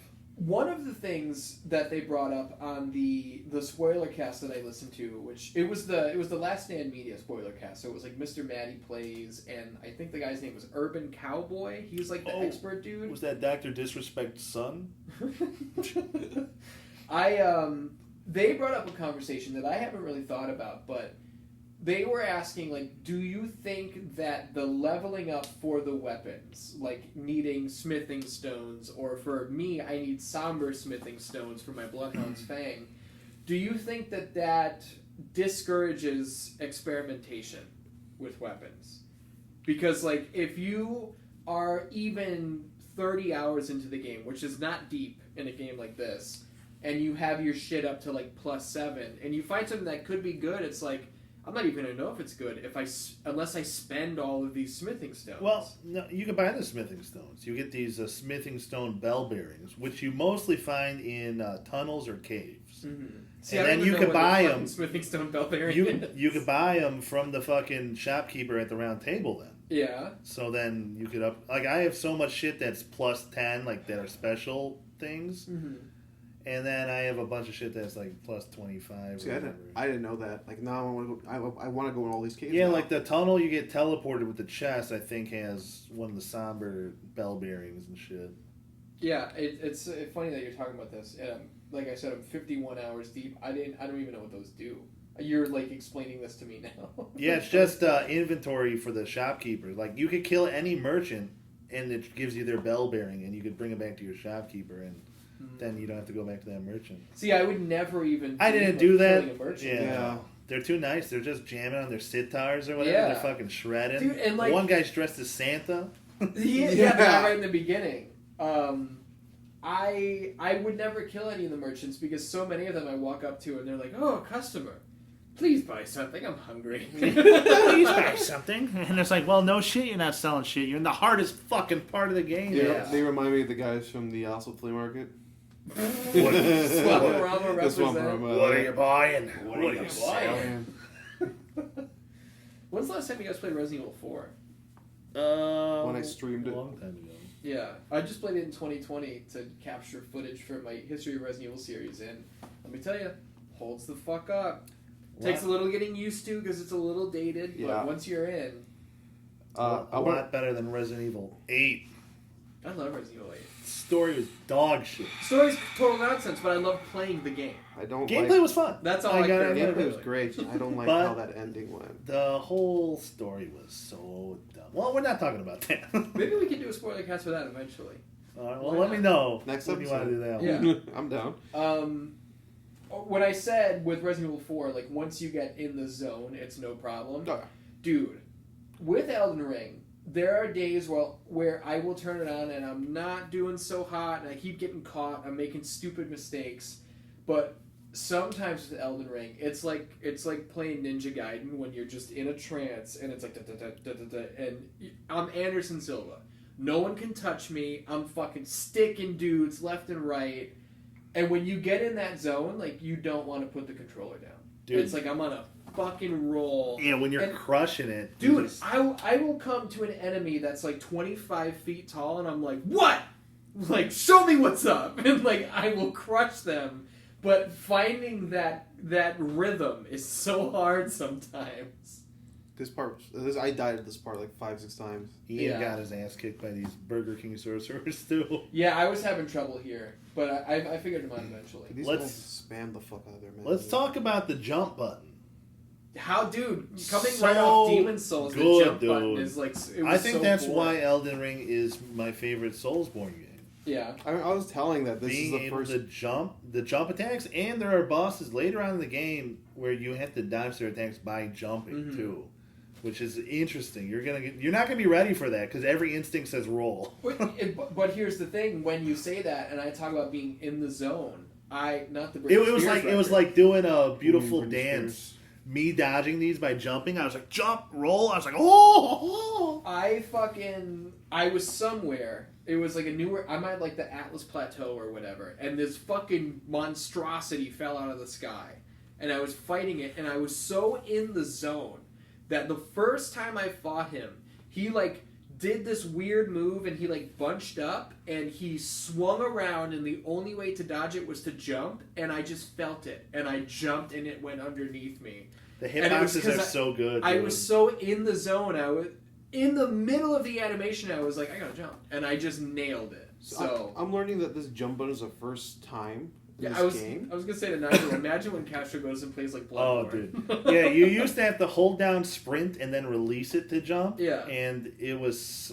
Dude, you just never jumped. It's not even a jump. It's like No, it's a little skip. I ain't gonna play it now. But, like, the platforming aspects, surprisingly really good in this game. Mhm. So much verticality. The jump button is The jumping attacks do extra damage, too. Like, there's a Yeah. reason to jump. It's crazy.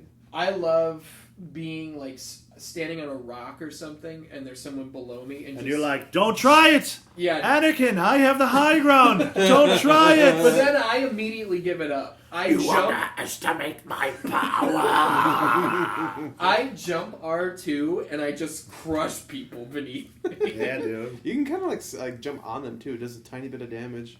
Why would you do that when I could jump R2? This guy gave me some Dude, trouble. he first shot this. Ian first shot Red Wolf of Radagon. I did. Oh yeah, it was in my Sif. Patreon Let's Play. It's the fight of Sif from Dark Souls 1. A Wow, dog this with a guy sword in his does mouth, so dude. much damage to him. Those dual katanas, dude. A really cool moment was down in Siafra when I was trying to figure out how to light those torches. There was an area where I like turned a corner and I saw a wolf, and I was like, okay, wolves never come in singles. They're always a pack. And then like another wolf showed up, and then a big goddamn red wolf came out of somewhere. And I Oh, was yeah, like, that- oh fuck! That one fucked me up. He was I trouble. was not ready for I it. got him, but he was trouble. You can get the tail too. You can get him everywhere, man. The hitboxes are so good in this game. Dude, I remember when it was like when Dark Souls 3 came out. People, it was called like hitbox porn, and they would make compilations on YouTube where it's like, oh, an enemy would swing a sword, but if you rolled, it's like an inch over your head, but the hitboxes are so exact that it was perfect. And I think that's why they called it hitbox porn, because it's like so satisfying. This is where Nigel had to start coming in and helping me. The next boss after this. Yeah. Oh, the moon. Yeah. What's her name? Renala, yeah, I helped Castro. That was fun. Yeah. That was good. Renala took me a couple tries. Oh. She was The she best was trouble. the first phase as I show up and I do the raining blood gimmick, and it just immediately kills her, sends her into the second phase. I'm like, oh no, second phase? What? Yeah, this was a lot of fun. This area itself, just fighting these guys. I will put them on the list of guys I don't like facing. The Burger King guys. The Burger King Wizards. Yeah, Burger King was just fuck these guys, dude. And these little pot dudes. These guys. They're cute, but they're in numbers. They're kind of difficult. That's what I was gonna say. Is I don't like fighting the pot guys because I think they're cute. Even the big ones. No. You know, I want to be their buddy. Big So I wish they wouldn't attack Well, me. have you met the NPC Alexander the Living Jar? I think he was the one who was like, "You need beautiful hands," and I was like, "I have beautiful hands." And he was like, "No, you don't." And I was like, "Well, I don't know what to tell you." So I guess that's a side quest that I should research, like I Well, did Randy's quest. Let me but- tell you something. I Unless met, he's a bitch. eventually he decides that the only worthy task is to fight you. Oh. So your best friend Alexander Jarman, Jarman. Jarvis, you gotta fight him, and I felt bad killing him, but I mopped the floor with him. Well, it's like Blythe. I didn't want to kill Blythe. I hope there's a way you don't have to kill him. Well, I mean, just don't just kill don't him. do the quest. I mean, you just don't have to go back to the tower, really. Yeah. Here's where we will, and we can come back to other shit, but I figure we will go over to patreon.com/616Entertainment right now, and I posted a thread there called Get Your Shit In, Elden Ring Review Discussion. And I told everybody to ask whatever they wanted, and we have some submissions here. So let's go to Michael Candelaria first, who, by the way, streams over on Twitch, twitch.tv/MikeMasters. How you doing? He's some kind of robot over on the 616 He Entertainment does some rock band streams. He'll play Yeah. such hits as Judas Priest. Mm-hmm. And, Michael Candelaria, by the way, big Hymn fan. He's played the Hymn DLC in Rock Band, which I There greatly you go. appreciated. He's a great guy. He asks, I haven't played this yet, but I go back to OG Demon Souls and Dark Souls 1. I'm dying to hear the discussion. No questions, I just want to say y'all kick all kinds of ass. So, there was no question. He's just a very kind man. What a great man. What a great Dan. Olin Salty is here. I haven't played it yet, It seems like the type of game I'd be really into, but I'm trying to clear some of my backlog before committing to something new. Good idea, by the way. That's a very good idea. Terrible idea. Fuck any other game you're playing. Play Elden Ring. Because guess what? Elden Ring is going to be a game you play for the rest of your life. To be fair, be fair. I was like 5 hours into Control. That's And with the chick Yes. and like the psychic powers. really good game. The ray tracing's cool on that. Really Wasn't good that free game. on PS Plus? It sure was. Oh, shit, did I grab it? Probably not. Dude, if you have PlayStation Plus, add every game to your library, even if you don't like it. Because eventually you might come back and be like, oh shit, I want to play this now. But Captain McKay is here. Hey. Oh! And Captain McKay says, for all, I've never played a FromSoftware game. If I were to start, would I start at the beginning or with the latest and hottest? So should he play Demon Souls or Elden Ring? I think you should play Armored Core. Dude, I I'm love not Armored joking. Core. Captain McKay, he likes big monsters. He probably would really like He it. probably likes big robots, dude. Robots. And you know the science of making sure your core doesn't overheat and like your parts of your mech work is so satisfying. I think what was Armored Core Nexus or Last Raven was my favorite one. But they need to make a new one. I hear they're supposedly. There are rumors. If they do, there will be a tournament on Twitch.tv/Crow Comedy. Crow with a K comedy with a I K. still love the OG or first PlayStation 1. Yeah, I had a big LAN party where we had a tournament and made a little trophy. Keegan won it. He course he fucking kicked my ass in Armored Core. son of a Okay, bitch. but let's say that Cap is asking about Souls games. I think Should he play Demon Souls Elden Ring. or Elden Ring? Elden Ring is great because Dark Souls. There's 3 of them, right? A lot of people say Dark Souls 3 is the best. I disagree. I think Dark Souls 1 is the best. Dark Souls 1 remastered, even. I But- preferred 3, but there's no wrong answer. They're all good. Uh, I did not know you could. You could roll for that ball?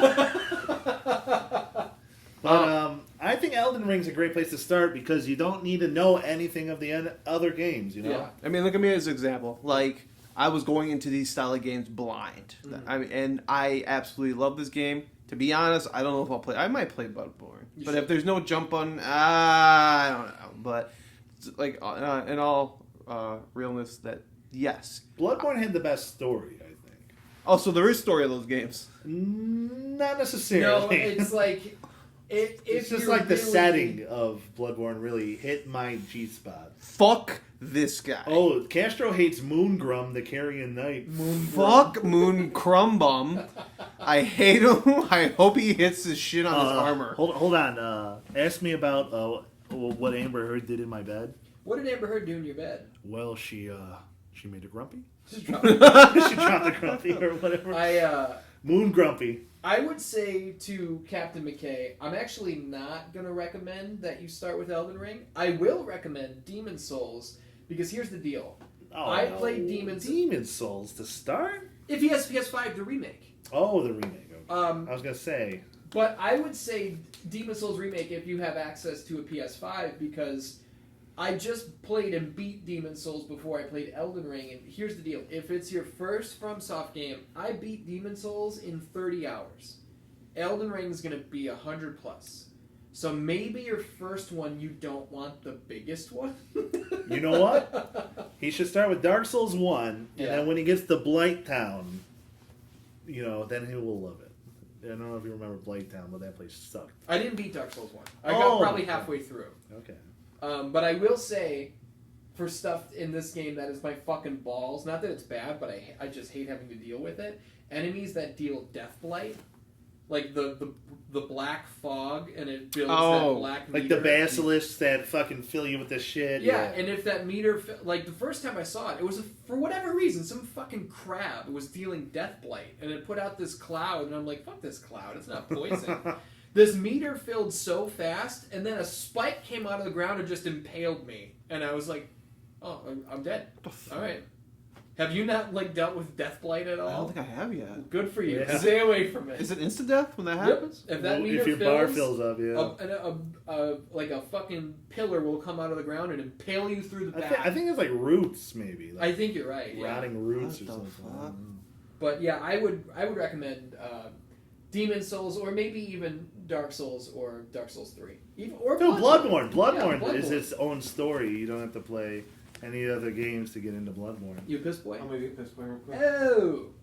Oh, wait, before you go, Captain McKay has a question just for you. Okay. Well, For get Castro. closer. General gaming question. How have you enjoyed streaming on Twitch? Do you play games when you aren't streaming, or is the stream your only allotted game time? I definitely play games off stream. Like Elden Ring, I put a lot of time off stream for this. In fact, I barely stream this because I think people would find it boring. But No way, dude. no, Seeing you die over and over to a boss is one of the best things. I will Kiss tell you, my just ass. as a regular viewer of yours, yeah. if you're like, oh, I'm going to do Tarkov, I don't want to watch that.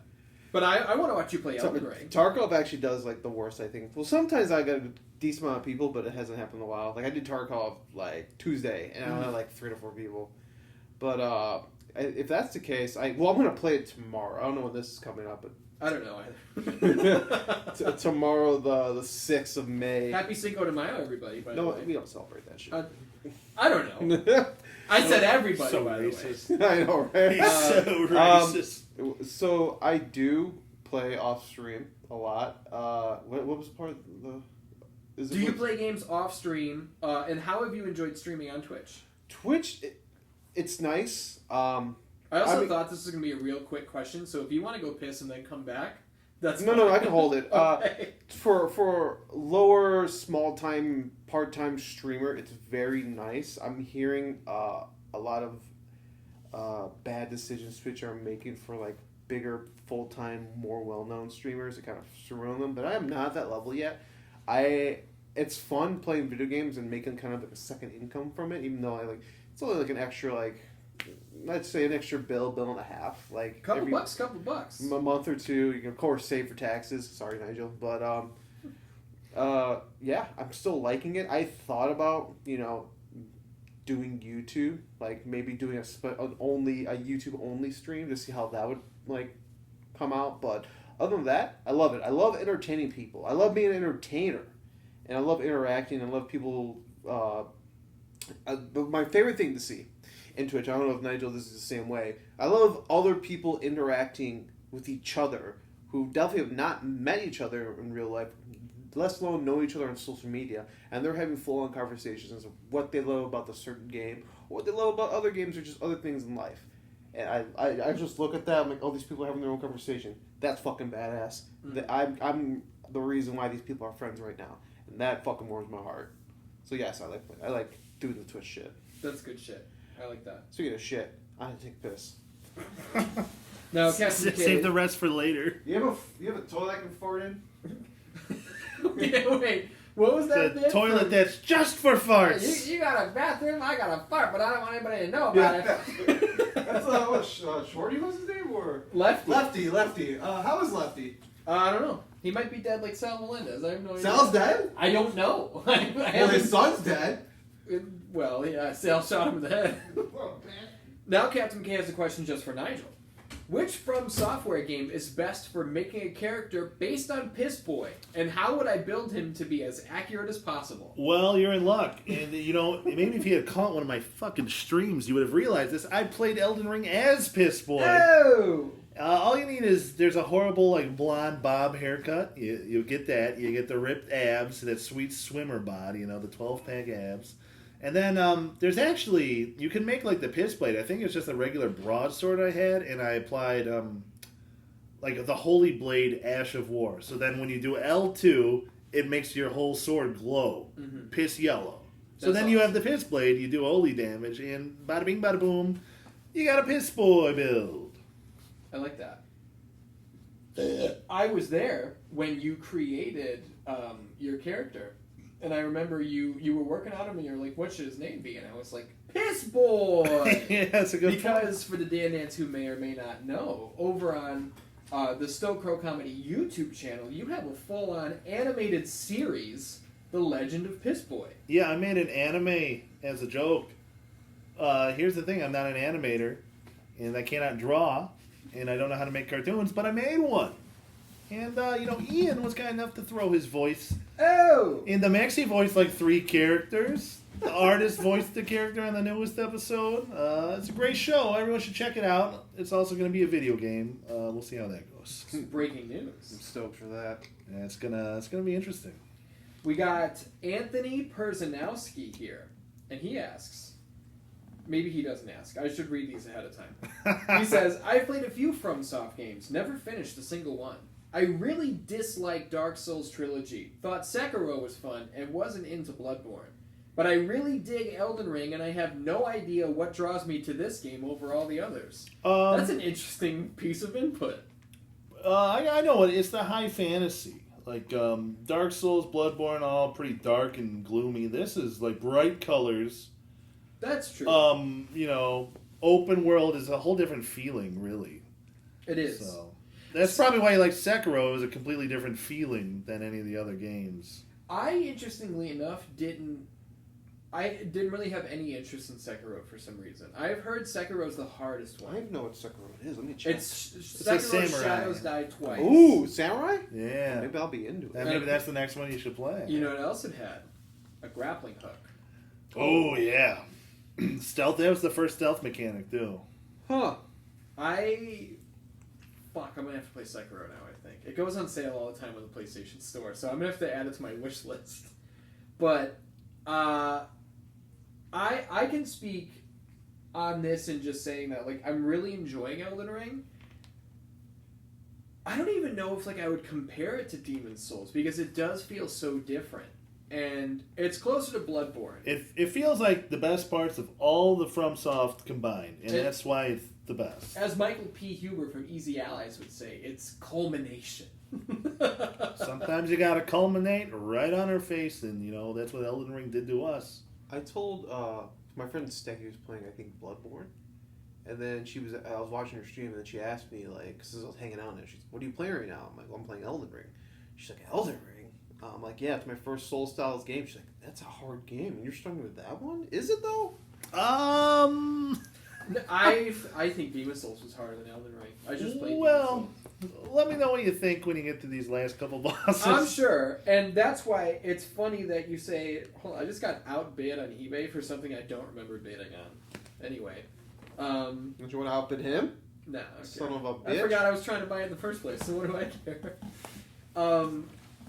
I have heard that in Elden Ring, if your vigor is not, like, at 40 or above, some of these endgame bosses are going to one-shot you. And I was like, I don't want to get one-shotted. Well, you know what? Just don't get hit.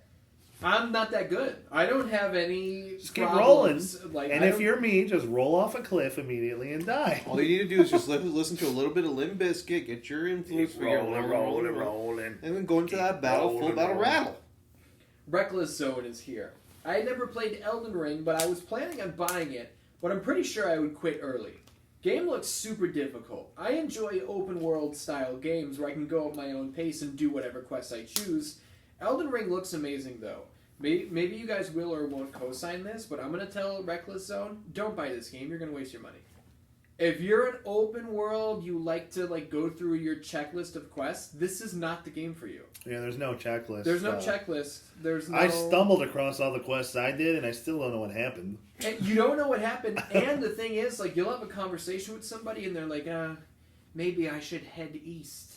That is the start of the quest. You need to go east and go find what they're talking about, but the game's not going to tell you that this was the start of... Good luck, you might find them again 30 hours later. Yeah, Reckless Zone, this would be a waste of money for you, don't do it. It's a great game, appreciate it from afar. You gotta like hard things, know what I'm saying? Nice. Hard things and super obtuse things. Yeah, non-expository. Yes. You gotta, if you like vague things, if you can't handle the vagueness, you probably won't like it. Mm-hmm. Castro, as this being your first FromSoft game, how do you feel about this game not telling you anything? Doesn't hold your hand. I mean, it's At all? It's I don't know. Like there's times where I come across everyone comes across certain characters, and you're curious after hours of the game, and I was like, I want to see if this guy's still there, just out of curiosity. And they're fucking gone. It's like, okay, where'd this guy go? Was there a mission I'm supposed to be doing for this guy now? I feel like there's a lot of stuff that I'm missing as in mission wise, but it's not really bothering me too well because I'm still having a lot of fun with the gameplay and exploring the map, this massive fucking map. But if I love trying something new, like jumping into, and I love video games in general, so I can't tell. I don't think I can't. I feel like I can't tell them yes or no because I'm a risk taker when it comes to this kind of stuff. So I don't know. I can't really give him an answer. Sorry. I want to say yes, but I don't want to I don't want him wasting his money because of me. Well, it's not a waste of money though, because this game is worth every dollar that anyone can spend on it. If you like it, though. Even if you hate it, the game's worth it. Because it's brought me and Ian and Castro so much joy. Yeah. So I tell this to everybody who thinks about buying it. I tell them you like, are going to get frustrated. This is a real game. Like, it's a real work of art. It's not some cash grab. Mm-hmm. It's not some fucking shitty bullshit with microtransactions. It's not some half-made game that's not in a finished state when it came out. This is a real game. It's beautiful. Yeah. It is a beautiful, giant. And if you don't like it, fucking get a refund. Yeah. Who gives a shit? Just lie to the PlayStation Store. They don't care. They don't do that anymore? If you click download, refund gone. You don't even have to play it for 1 second. If you download it, they're like, sorry, nothing we can do. So, Esteban Aguilera is here. This actually goes Mupo! into... Yeah, Mupo in the house. Crazy son of a gun. He's out of his fucking mind. This actually goes into the prior Great kid. question. Should I buy the game full price or wait till it costs me a lady of the night? Full price. Full price. Full price. I will say full price if you like these games. Or you should wait, go to your local gas station, get the rewards card. Do the Build up Castro, points over years. the gas station scam for free Elden Ring. Yeah, that's if your gas station has Steam gift cards. If they don't, wait till Wednesday when they get refilled, because that's what I actually had to do. I went to the Speedway and they didn't have them. I waited till Wednesday, they were reloaded, so. Big backstretch from Patch. I am going to, I'm going to say something unrelated right now, which is people talk about, like, the length of games, like, oh, shit's too short. People complain that Resident Evil 8 was too short at 10 hours. Resident Evil 8 was actually, I think it was a little too long. I think they could have chopped an hour and a half, 2 hours off of it. It got a little long in the tooth towards the end. Thanks for hitting the microphone 5 times, Patch. And I was going to dig back to see Offer again. Oh yeah, this new game that's coming out called Trek to Yomi, which is like a black and white samurai sort of game. Looks amazing. Yeah.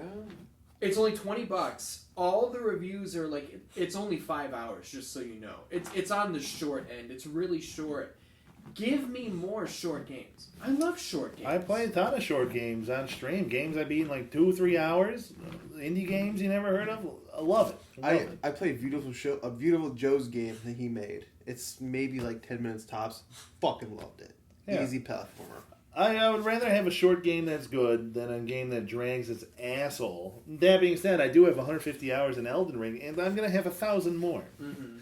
Because this is a game I'm going to play forever. Well, and that's the thing for me, too, is... I don't remember what I was going to say. I'm having trouble with my memory tonight. Hey, maybe you got CTE. Who knows, man? One can only hope. Matt Shaboy is here. He says, I remember Ian responding to a comment I left on Patreon, Elden Ring... Take 2. Take 3. I remember Ian responding to a comment I left on the Patreon Elden Ring Let's Play, suggesting I give Bloodborne a try, since it was cheap, and it would let me know if I would enjoy a Soulsborne game.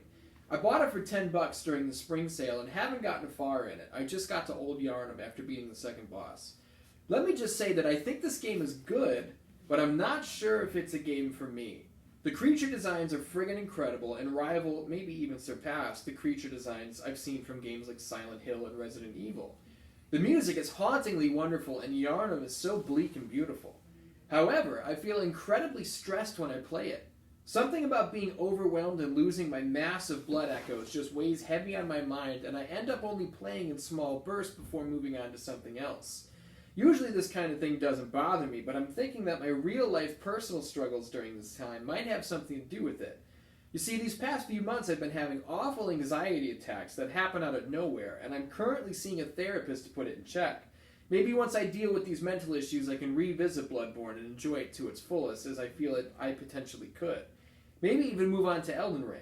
As for now, I still enjoy watching videos on YouTube of people playing Elden Ring and seeing just how powerful the players can make themselves and how ball-bustingly hard Melania is to defeat.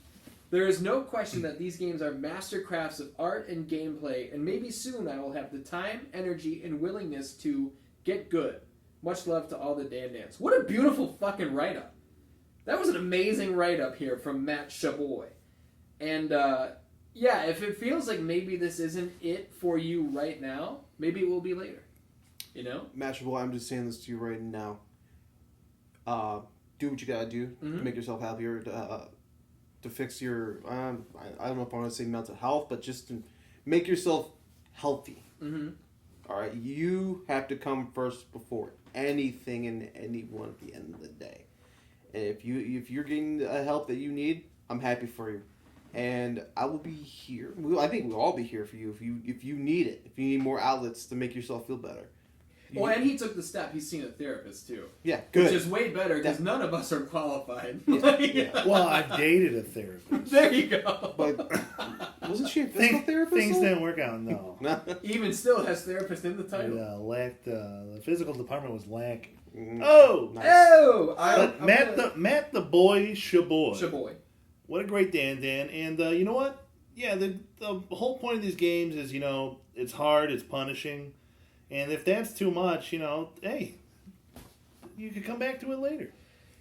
Or watch us rage over it. Yeah, watch Castro rage quit. And the thing, too, I like that you said Castro, because you viewed it. And the thing is, too, that... Yeah, one night I was fighting Malekith. Like, I died like 50 times in a row. I'm like, I'm done. And then the next night I beat him like on the second try. It's just Melania, my buddy Joe says it's the hardest boss in the game. First try I got her. Wow. Oh my god. But then the King Ghidorah kicked my ass for a million fights. King Ghidorah is literally in the game. Is that the Elden Beast? No. Okay. There's literally a fight with fucking King Ghidorah I'm from looking forward to Godzilla. this. I come across it. I think you were watching the fucking dragon with the two heads. Well, Ghidorah has 3 heads. Yeah. Well, Is that the thing I fought? no. This is Endgame. Okay. I'll just say to Matt Shaboy, too, sometimes it's not even just Souls games. There are certain games that in the moment you're like, yeah, you know what, now is not the time. Like, based, with Demon Souls, I was playing it, I was having fun, but then, like, I had a bunch of work to do and other shit came out, and I was like, I'll circle back. Mm-hmm. And I did. Not everything is now. So, there will come a time where you love it, or maybe you won't. It's up to you. Yeah. Ryan Gomez is here. What's good, boys? Hope all of you are doing well. He numbered this number 1, but there's no number 2 or Number 1. What's the hardest, most difficult, or annoying game you guys ever played that almost made you want to give up? So maybe it's Elden Ring, maybe it's not. It's not. I can tell you right now. A game called Heidelberg 1963 or 1693. Heidelberg 1693, I think. Never heard of it. It's like an old school retro pixel art action platformer type. Kind of like Castlevania, but you got like a musket. Is this the cartoony, like, charcoal art game I saw you streaming? No. Okay. This one's different. But it's the hardest thing I've ever played. I probably died like 200 times in a row on the first level, and then I said, I'm done. And I actually rage quit, and I uninstalled it from my library, from my computer, and I said, I'm never playing Heidelberg 1693 ever again, and, we don't talk about it on the Stokro channel anymore. Fuck that game. And also, there's that Rat game I was playing recently, Rat 2s. I died a lot in that game, but I beat it. I was actually going to ask about that. I fucking beat it. I died a lot. I think like 139 times. Oh my god. Jesus Christ. But Heidelberg is bullshit. Don't ever download that game. Castro, what about you? Recently, actually, I think it was during WrestleMania weekend. I did Saturday Night Slam Masters, and I fucking was losing to the fucking the giant guy. He was The Vader guy or the not the Vader guy. Vader guy I got in 2 tries. Okay. The giant Native American looking guy. I think he's either Native American or Mexican. But spamming his big boot. And I'm doing everything I can to, like, I'm trying to... Who are you playing as? Hager. See, he sucks. But I was Captain McKay is going to be... He's not going to want to hear that, but in that game, he's so slow. Yeah, but his spinning lariat's OP, dude. I fucking love that thing. But it was getting fucking... It's all about Stingray and Gunlock, I'm telling you. Oh, yeah. Then I switched to Gunlock, and I got him in first try. But I was streaming it, and I literally fucking threw my controller at my fucking desk. Like, fuck! And I almost rage quit, but I was like, okay, let's switch to Gunlock. And then, like, first try, Gunlock, done. As far as hardest, most difficult, or annoying game that you guys that almost made you want to give up, not a lot of games get there, because if I don't like the game, I won't even get to a point where I'm still trying. I'll just stop playing it. But in preparation for starting up the history of God of War, in like December, I went back and I played the original God of War on my Vita, and I was doing a platinum run, so I had to get all the trophies. And one of the things that you have to do is finish the Challenge of the Gods, and it's like 12 different trials, but you have to do it in one sitting. And the fucking like 11th or 12th trial is so fucking insane. It's like not fair. And Tara was playing some fucking boyfriend sim, some Otome game on her Switch. And when we sat down, I started the Trial of the Gods, and like we played video games all fucking day. It was a great Saturday. And I was just so upset. She was like, "What is your problem?" And I was like, "I can't fucking beat this." And she was like, "What is it?" I was like, "I'm still doing the same thing I was doing when we sat down." And she was like, "You're out of your fucking mind." But eventually I did it. How did that feel when you finally finished that? It felt good. I got the platinum. Check my trophies. It's there, bitch. And I did it on PS3, so I've done it twice. And the thing is, I don't remember being that I don't hard think on those should PS3. count as two separate platinums. I'm going to be bold here. Oh boy. Why do you mean that? Same game, one trophy. You shouldn't get 2 trophies for beating the same game. But I appreciate that they're separate, because it gave me the opportunity to do it twice. I had to buy it twice. So give me two trophy lists. One and it's trophy. more longevity. It's more bang for your buck. 1 trophy. I don't think so. Oh, yeah. I mean, if you put in the time, put the effort, I think there's. I mean, you already did it, though. You could do it. Yeah, but then I gave me an excuse to do it again. I mean, you could just play it again. No, I can't. He's got to go for the trophy. I need the trophy. He needs the carrot at the end of the stick. Off topic, but it's still the same topic, but I think your most impressive trophy still is the Fire Pro Wrestling one.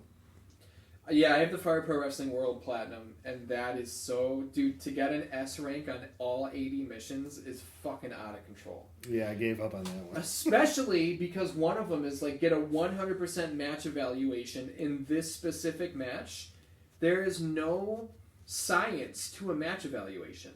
It's just, like, try to go at least 25 minutes, make sure your opponent gets their shit in, but not too much shit in, because then they'll beat you, and you also have to win. There's no science to it. So I had 10 or 12 that I was like, that was 100%, no doubt. And it's like 98. And I'm like, you fucker! What do you mean? Ian Straker's here. We gotta talk about this name. This is some gimmick infringement. This is my first actual FromSoftware game. Take 2. This is my first actual FromSoftware I gave a chance. I quit Dark Souls 3. Big mistake. Dark Souls 3 is so good. Just play Dark Souls 1 first. And then work your way to 3. I played Dark Souls 3 before I played Dark Souls 1. You know what? Everyone that did that, they all say they like Dark Souls 3 the best. And I But do. everyone that played Dark Souls 1 first all likes Dark Souls 1 the best. I think it's just whichever one you started with, you end up liking the most, maybe. Castro's pointing at the TV because I think this guy, Shirako, is about to get to the Renala fight. This is. He just beat Loretta. Loretta. This is the reason why I was late to Art's little party thing at first. This fight? Yeah, because I was trying to beat this. Oh, I thought he was going to find an illusory wall. I was going to say, I didn't see that one. Yeah. I never found that one. I found this boss fight very fun. Back to Ian Straker. He says, this game is definitely hard, but if you continue playing it, you at least get the hang of it. The other FromSoft games I heard are more linear, where this game is open world, correct? This allows you to make the game as hard or as easy as you want. You can stop doing the story and grind, doing side quests, or just defeating enemies to level up, then return to the story later. The game can still be hard, but I don't feel overwhelmed like I did in Dark Souls 3. I actually want to try Dark Souls 3 once I beat Elden Ring. This game is probably my favorite game I played since Witcher 3, and I will try other FromSoft games after this. So check that out. He likes this game so much that he's like, you know what? Maybe this really helped me understand FromSoft, and now he's going to circle back. I think that's great. Oh, yeah, that's I think awesome. it's great. And that's the thing is I was telling one of my friends is coming straight off Demon Souls, like if I got to a place where I was fucked and I was just totally stuck, my options were get better at the game or play something else. Yeah. And dude, in Demon Souls, this is the thing, this is probably going to blow Castro's mind, but in Demon Souls there's a thing called world tendency. And the more you die, the darker your world tendency gets. So if you have a pure white world tendency, enemies are weaker. And if you have a pure black world tendency, enemies are tougher and they deal more damage. So if you die, they punish you. And if you die again, they punish you again. And it stacks and stacks and stacks. And there are things in Demon Souls, like let's say there's a ring that makes you better at this stat. Demon Souls is so gnarly, it's where the guy who's going to give you the ring won't show up unless you go into pure black world tendency. So Are you fucking kidding me? Yeah. I'm not playing this game. Oh, Demon Souls is so good though, dude. I feel like this is gonna make me more. It'll make me rage more than Elden Ring has yet. Like I said, I think Demon Souls is harder, but like Nigel said, Yeah, I'm not we'll into see. endgame bosses of Elden Ring yet. So. To be honest, I'm gonna play that Sekiro game probably after. Sekiro, yeah. Sekiro, sorry. I never beat Sekiro. Guardian Ape, the headless Guardian Ape, I think, is the one that I got stuck on, and then I took a break, and then I started playing on PC mostly. So You are one of multiple people who I have heard say Guardian Ape turned them away from Sekiro. really, And I think it was yeah. Dustin Furman from Last Stand Media. said Motherfucker's that- hard. Yeah. I think he said that Guardian Ape was the hardest enemy he's ever fought in any game. But he beat him. But Dustin Furman also platinumed Elden Ring in 80 hours. How that's possible, no idea. Well, that just tells me he did not have a lot of fun. Yeah. Well, and I think his thing was he wanted to do that, and then he started like a second and third playthrough. So he's gonna see it all, but that's insane. 80 hours? That sounds insane. Our last write-in here comes from Angela. And for the Dan Dans, if you want to write in, this thread was up over on patreon.com/616Entertainment. So, you know what I'm saying. If you want to get involved, fucking get involved, huh? Angela says, would you recommend it for it being Elden Ring? Would you recommend Elden Ring for someone who never played a Souls game before? Yes. And I think we took Absolutely, this question yeah. earlier. Yeah, absolutely. I think this is the best one to start with. Because, one, the mechanics are the best. Mhm. So you're not going to deal with some janky Dark Souls 1 bullshit. You're not going to deal with the bullshit in Bloodborne. But it's also its own story. So you don't need any of the background of the other games, you know. I said earlier. Plus, that- you get a fucking goat horse to run around on. So, you know, if you like goats and horses, this is for you. I said earlier that I would recommend Demon Souls Remake if you have access to it, or like Dark Souls 3 or Bloodborne before this one, just because this is so big. But to Nigel's point, if this is your first one and you turn it on and you really like this, then you have so much to see here.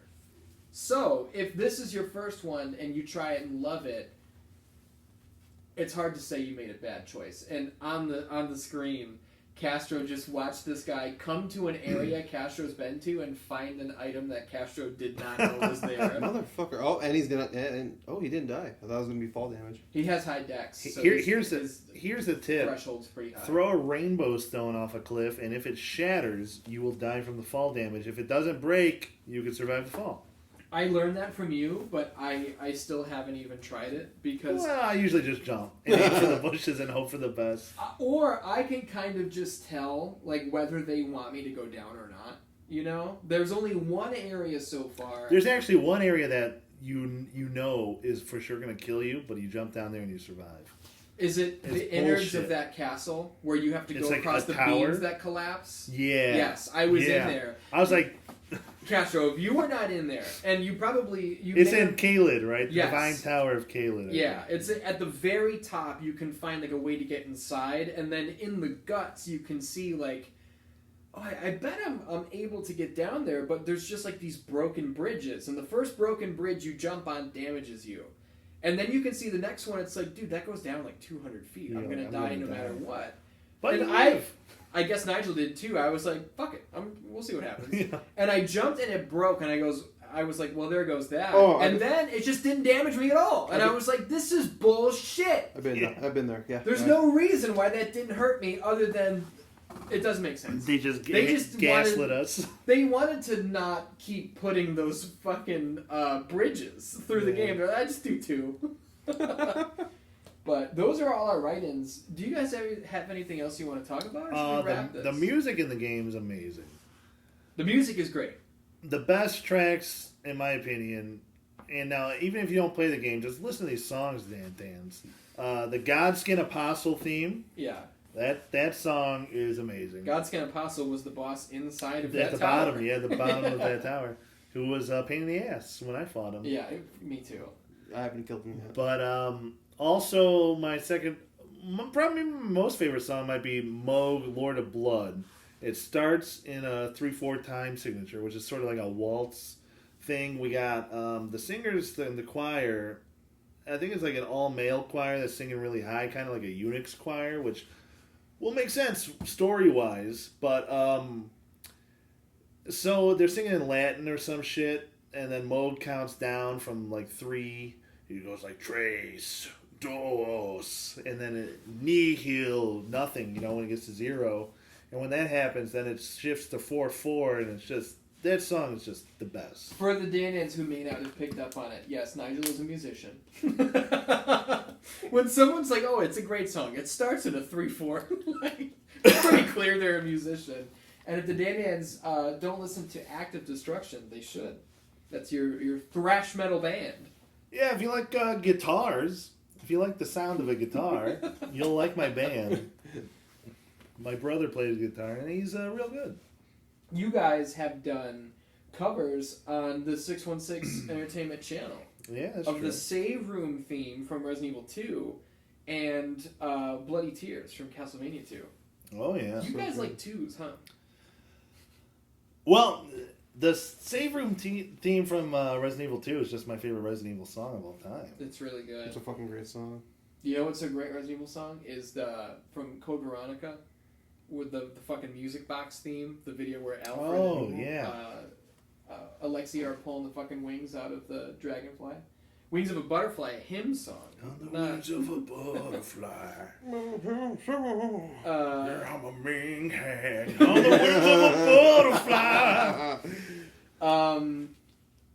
yeah, man, I got nothing else. What do you guys? I like, just dude, the overall map. Just like how every, should I just use continent as a word? Because since Nigel likes to call that lower half of the beginning of this place Australia, I just like how everyone is. It's like a different type of element. Like we're watching right here, where the academy is. It's all glintstone and magic. Mm-hmm. And stone. And stone. I mean, the And lake it's of misty. It's foggy. It's very blue. the lake, like they're around the Lake of Rot area. It's like all Armageddon. Mm-hmm. So And fucking red and shit. exactly. Ian, this is the spot where the puppets killed the Soluvius. Yeah. Okay. Yeah. Look at over there. In my playthrough, That's him alive. Check this out. He's about to get killed. He wasn't here in my playthrough, and I never saw him in this state. Like you said, that's his natural body. I Yeah. didn't see him I only saw him as a humanoid. Wait, you're supposed to kill this guy? I guess so. No, his own puppets turn against him. This is the guy that makes all the puppets. And earlier when we were talking about His name is Pedia, servant to the Carrion royal family. I want to watch Hereditary again. I came to this guy. Paimon. Yeah, exactly. I came to this guy. Nothing happened to him. That's what I'm saying, man. With this quest line and the different ways it can go. Nigel and I were talking You about. probably have to Randy go Witch. back later after the Wiz quest, and then his puppets might kill him. Oh, That's what happened for me. my goodness.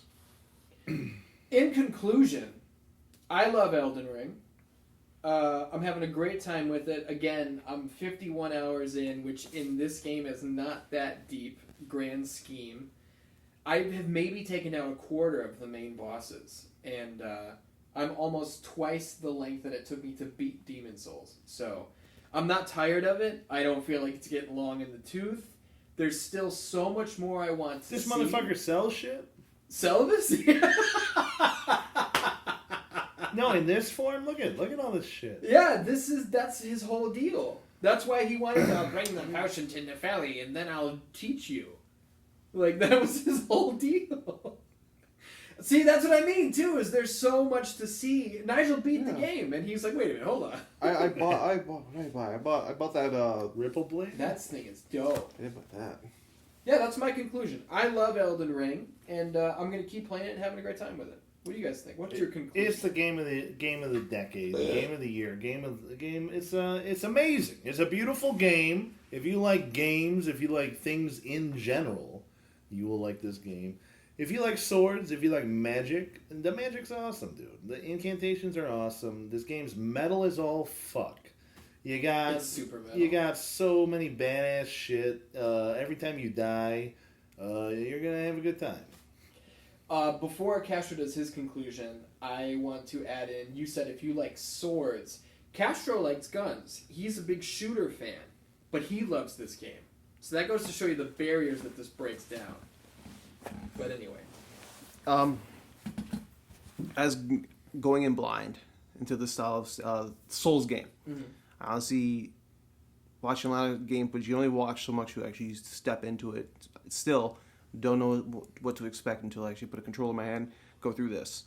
Was I intimidated? Of course, because I've seen Nigel playing these kind of style of games. I've heard Ian play these style of games, and it's just brand new territory. Like with anything in life, especially it helped that I had my gas station basically paid this for me. So I was like, Speedway sponsorship. I really don't have anything to lose, which helped. Mm-hmm. But I'm glad that I took I guess I could say this leap of a game, and now I love this game, and I'm probably going to continue playing these games if more come out. If any chance a DLC comes out, but even there better be DLC for this. And I'm gonna try games that have come out prior to it. Like I'm gonna play. I keep on butchering this name. Sekiro. I'm going to play just because I'm a fucking obviously with my choice of this character. I'm a fucking weeb, so I'm gonna try that game out as well. And then I guess Bloodborne after that. The Bloodborne PS1 demake was amazing, too. I recommend that to anyone that likes Bloodborne. Mm-hmm. It's free. Download it. Some fan made it. And it's not the whole game, but it was amazing. Isn't it awesome, too, that... Because Sony owns the IP, and FromSoft obviously made it. Nobody went after that developer and was like, hey, take this down. They didn't give a fuck. Well, it's free. You can't make them take it down. down. But you can. Not really. Legally, they could. Not really, though, because by the time it was up, it was already downloaded. Someone else would just put it back up. I mean, that would happen, but they could keep issuing cease and desist. That's true. I'm just saying. It's cool they didn't jam them up. Yeah. I'm going to jam you up so bad. You want to get jammed up? Also, that person that made the PS1 demake is making Bloodborne Kart. PS1 style Mario Kart with the Bloodborne characters. That is awesome. Oh my god. So, I am looking forward to that. The beautiful Tara Darcy and I were driving around the other day, and I pitched an idea for a Charlie XCX kart racer, where there was like DLC characters for like Kim Petras and Cupcake and shit, and Sophie. We need a pop star kart racer. What about the 616 kart? I think it would be easier to sell with Charlie XCX being really hot on the cart. What if we get her in the 616 Entertainment universe? Then we'll sell millions of copies. Pop her on the podcast, get her in the game, bada bing, bada boom. Realest guys in the room, how you doing? Dan's, this was Rainbow Stars episode, I think 15. And you know what I'm going to do? I think I'm going to throw this episode also up on YouTube. Because I think there's a lot of people who would like to listen to this. And honestly, if I just put it up on Spotify and SoundCloud, like 100 people are going to listen to it. If I put it on YouTube, more people will listen to it. And I want more people to know about twitch.tv/Castropolis, where they can watch Big C Chris Castro play whichever game he chooses. And I want as many people as possible to know about twitch.tv/StoneCrow Comedy. Crow with a K, comedy with a K. Where Nigel's going to play whatever game he chooses. That's true. And where I host Drunk Jeopardy. You're darn tootin'. Also... Is Drunk Jeopardy exactly what it sounds like? Yeah, it's just Jeopardy, but you get bonus points for drinking beers. Yes, you do. Castro was on it once. It was a great time. No, it wasn't. Also, spoiler alert for the video game bracket, Elden Ring wins. The one that's happening on this show? Yes. I have interrupted it, and I've decided a winner, and the winner is Elden Ring. Here's the thing. Elden Ring didn't exist the time we started this bracket. I have tried like 5 times to get Artis and Brock back together to continue it, and I haven't heard back from them. You haven't finished it yet, have you? No. So No, and I'm very angry. Well, how about this? We start all over. Me and Nigel are... No, I'm not... Listen, I'm not abandoning a tournament in the middle of a bracket. You don't have to abandon. Just call it Redux, all right? Elden Ring #1. Well, those guys... And Dan, like I said, you can listen to past episodes of Rainbow Stars on Spotify and SoundCloud, wherever you want. We did a tournament bracket for best video game character of all time, and spoiler alert, Brock and Artist in the finals chose fucking Link, who is not a character at all. He has no personality. He's an archetype. There's nothing about Link that makes him special. He's a fucking voiceless hero. No disrespect to the Legend of Zelda franchise, but Link, they voted Link over, like, Nathan Drake? That's a character. See, that's how you know that Brock and Artist lost their goddamn minds. See, Castro and I, we both would have picked John Elden Ring as #1 video game character. John Elden Ring. Elden Ring. Brother of John Elway. Yeah. Miami Dolphins quarterback. From like 1990. Finkel whatever. is Einhorn. You're darn tootin'. Which, if you play Elden Ring, it plays into the game. It does. Honestly, it does. That's what happens when you give Nepheli the potion. Hey, Finkel is Einhorn. No, I'm serious. It's a classic Ace Ventura, Finkel is Einhorn situation in this game. And that's all I will say. Your gun is digging into my hip. Dan, we love you. And we'll see you next time.